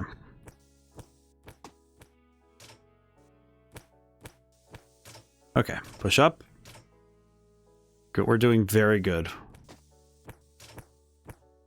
Okay, up we go. We're actually doing quite well. I'm proud of this. I recognize this is the beginning of it. This is truly the beginning, but you know what? I am proud. Think of that Sukuna, that picture of Sukuna. I have never watched Jujutsu Kaisen, but I know that meme of Sukuna where he's like, "Stand proud, you're strong." I'm just thinking of that right now because it's just like that's how I feel right now. We're just like, "Yep." Ooh, hey, we're good. We're good. We're good. No, we're not good. All right, we're good. we're good. In this neighborhood, we are good. Oh my god, I can use the arrows to my advantage. How powerful. Oh god, this might be... Oh wait. We're good. We're good. We're so good. Oh no, we're not good. Uh-oh. Huh. Uh-oh. Uh-oh. Isn't that feeling of uh-oh? The arrow caught it. Yay! Thank you. Oh god. Nope, stop. Oh no. Uh-oh. Oh, that might be bad. How far back's gonna go, do you reckon? How far back do you think it's gonna get before I just can't catch up to it anymore? Ooh. Oh, it came to a stop! Okay, we're good. We're so back. We're so back. It's fine. This is fine. See? Just fine. Just fine. See? All it takes is a healthy mindset. You know what's funny is I'm thinking about how I'm reacting to this, and I feel like again, when it comes to my own mistakes, I don't feel too bad. But when I get screwed over by chance itself, I feel like I've been betrayed. I think it's because I put so much faith into luck that I find it almost frustrating when when it's like, not even like a pity, you know? It's like this, it's just like, it's physics. In a way, I think raw physics is a determinist universe, you know? Like, if the ball rolls this way, it is going to go this way. And if you could calculate the grand cosmos of all movement, you could theoretically predict where everything would be based on current motion.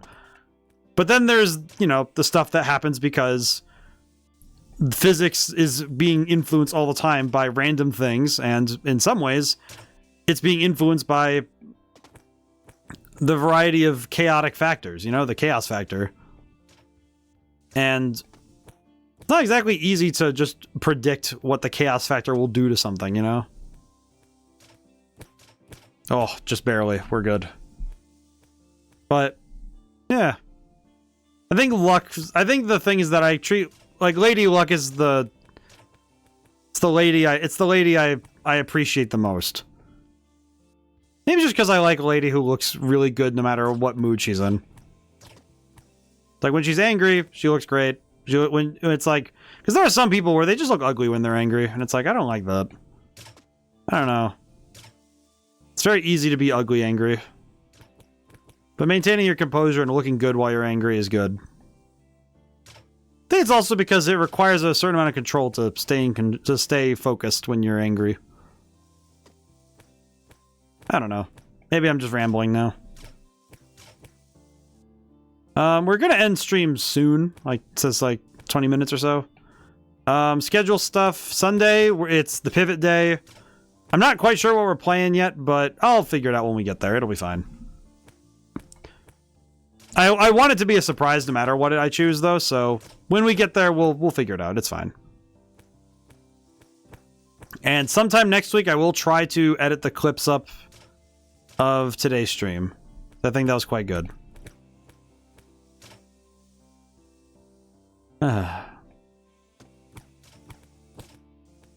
Physically relaxing too. I'm happy.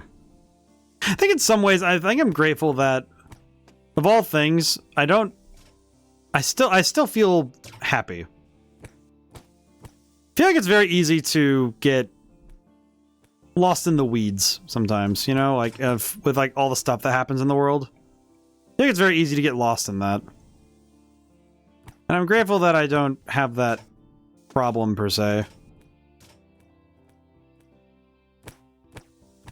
Alrighty, time to move. Where do these aim? Oh, that's not too bad. Yeah, we're good. Nerves of steel. Oh, moving scarecrows. This is gonna be rough, isn't it? Wonder how long this game is if you make no mistakes. No hesitations. Because it seriously feels like it'd still be like 30 minutes of straight walking. Oh, it's kind of like foosball. How many people have ever actually played a game of foosball? Because I remember playing with the tables, like, and messing with them. I have one, actually, I have one right in the room. It's to my right, it's on top of a shelf. I never use it though. I don't really play foosball, but it's like, how many people actually know how to play it properly? Because I know I've played it actually a few times, but I just don't play it often enough where it's like, it's a game I understand. Because like soccer I understand, but foosball feels like you're just kind of slapping the wheels until you hit the ball in. And that's okay, it's fun though. It's loud noises and yelling, it's fun. The sort of stuff you do with friends when you're having a party or something. Kind of feels like I've taken you on a Sunday stroll or something. Like, I've taken you guys out on like a Sunday stroll type thing. Oh god, it's spinning. Oh god. Scarecrow, sir, please catch my ball. Thank you. Oh, wow, thank you. A fortune. I sound like an old man. I don't know. Some days I feel my age more than others, and I think... It's funny, because I'm not really that old. I'm in my 20s, and I still feel like I'm old.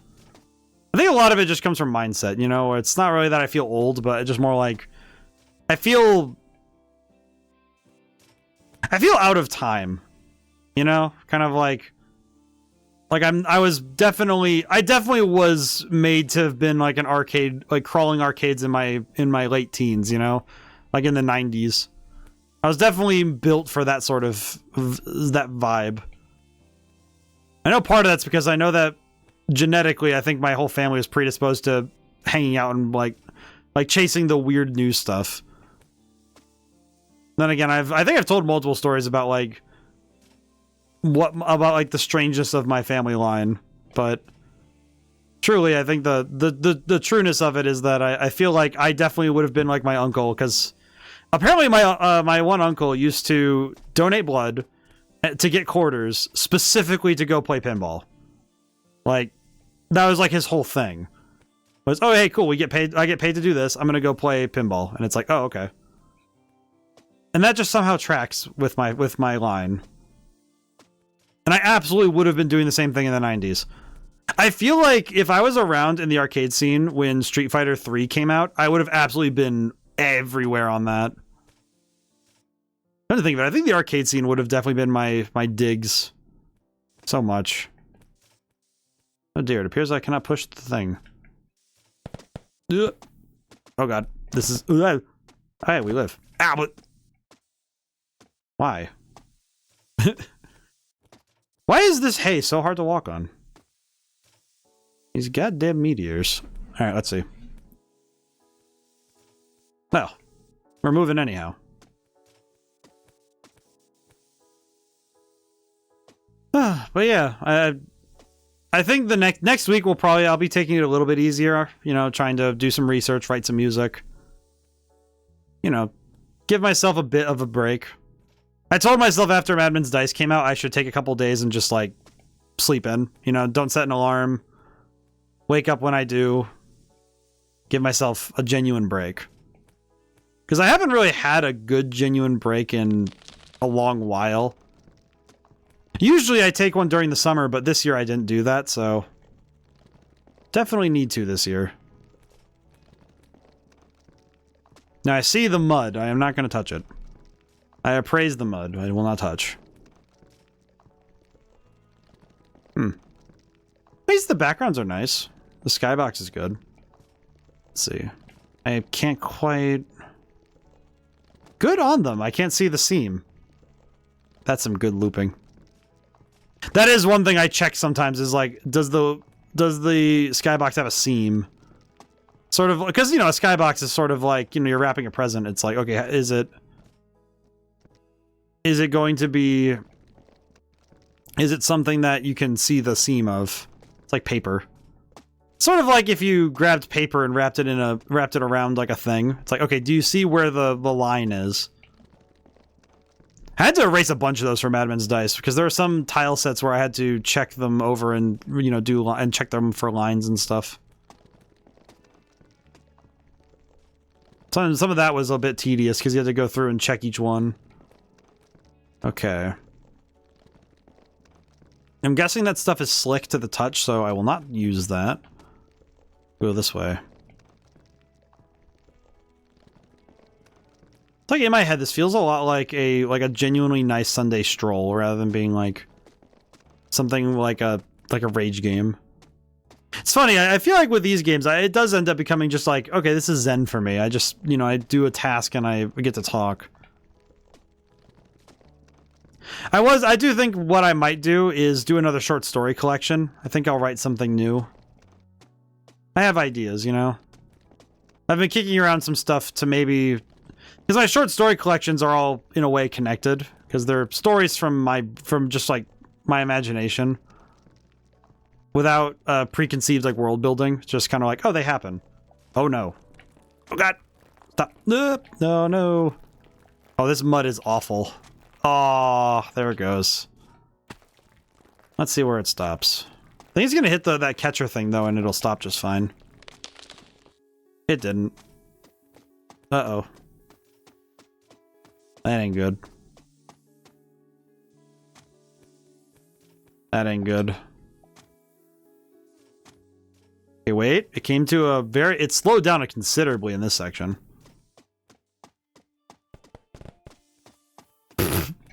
I like that they have that as like a thing so it stops it from just staying there. I like that. Oh, the scarecrows actually have like a violent reaction with it. Oh, that's interesting. Okay, that's actually good to know that they bounce it really hard no matter what. Uh-oh. Oh, that's going real far back. Uh-oh. This might be how stream ends. Oh yeah, it's gaining speed.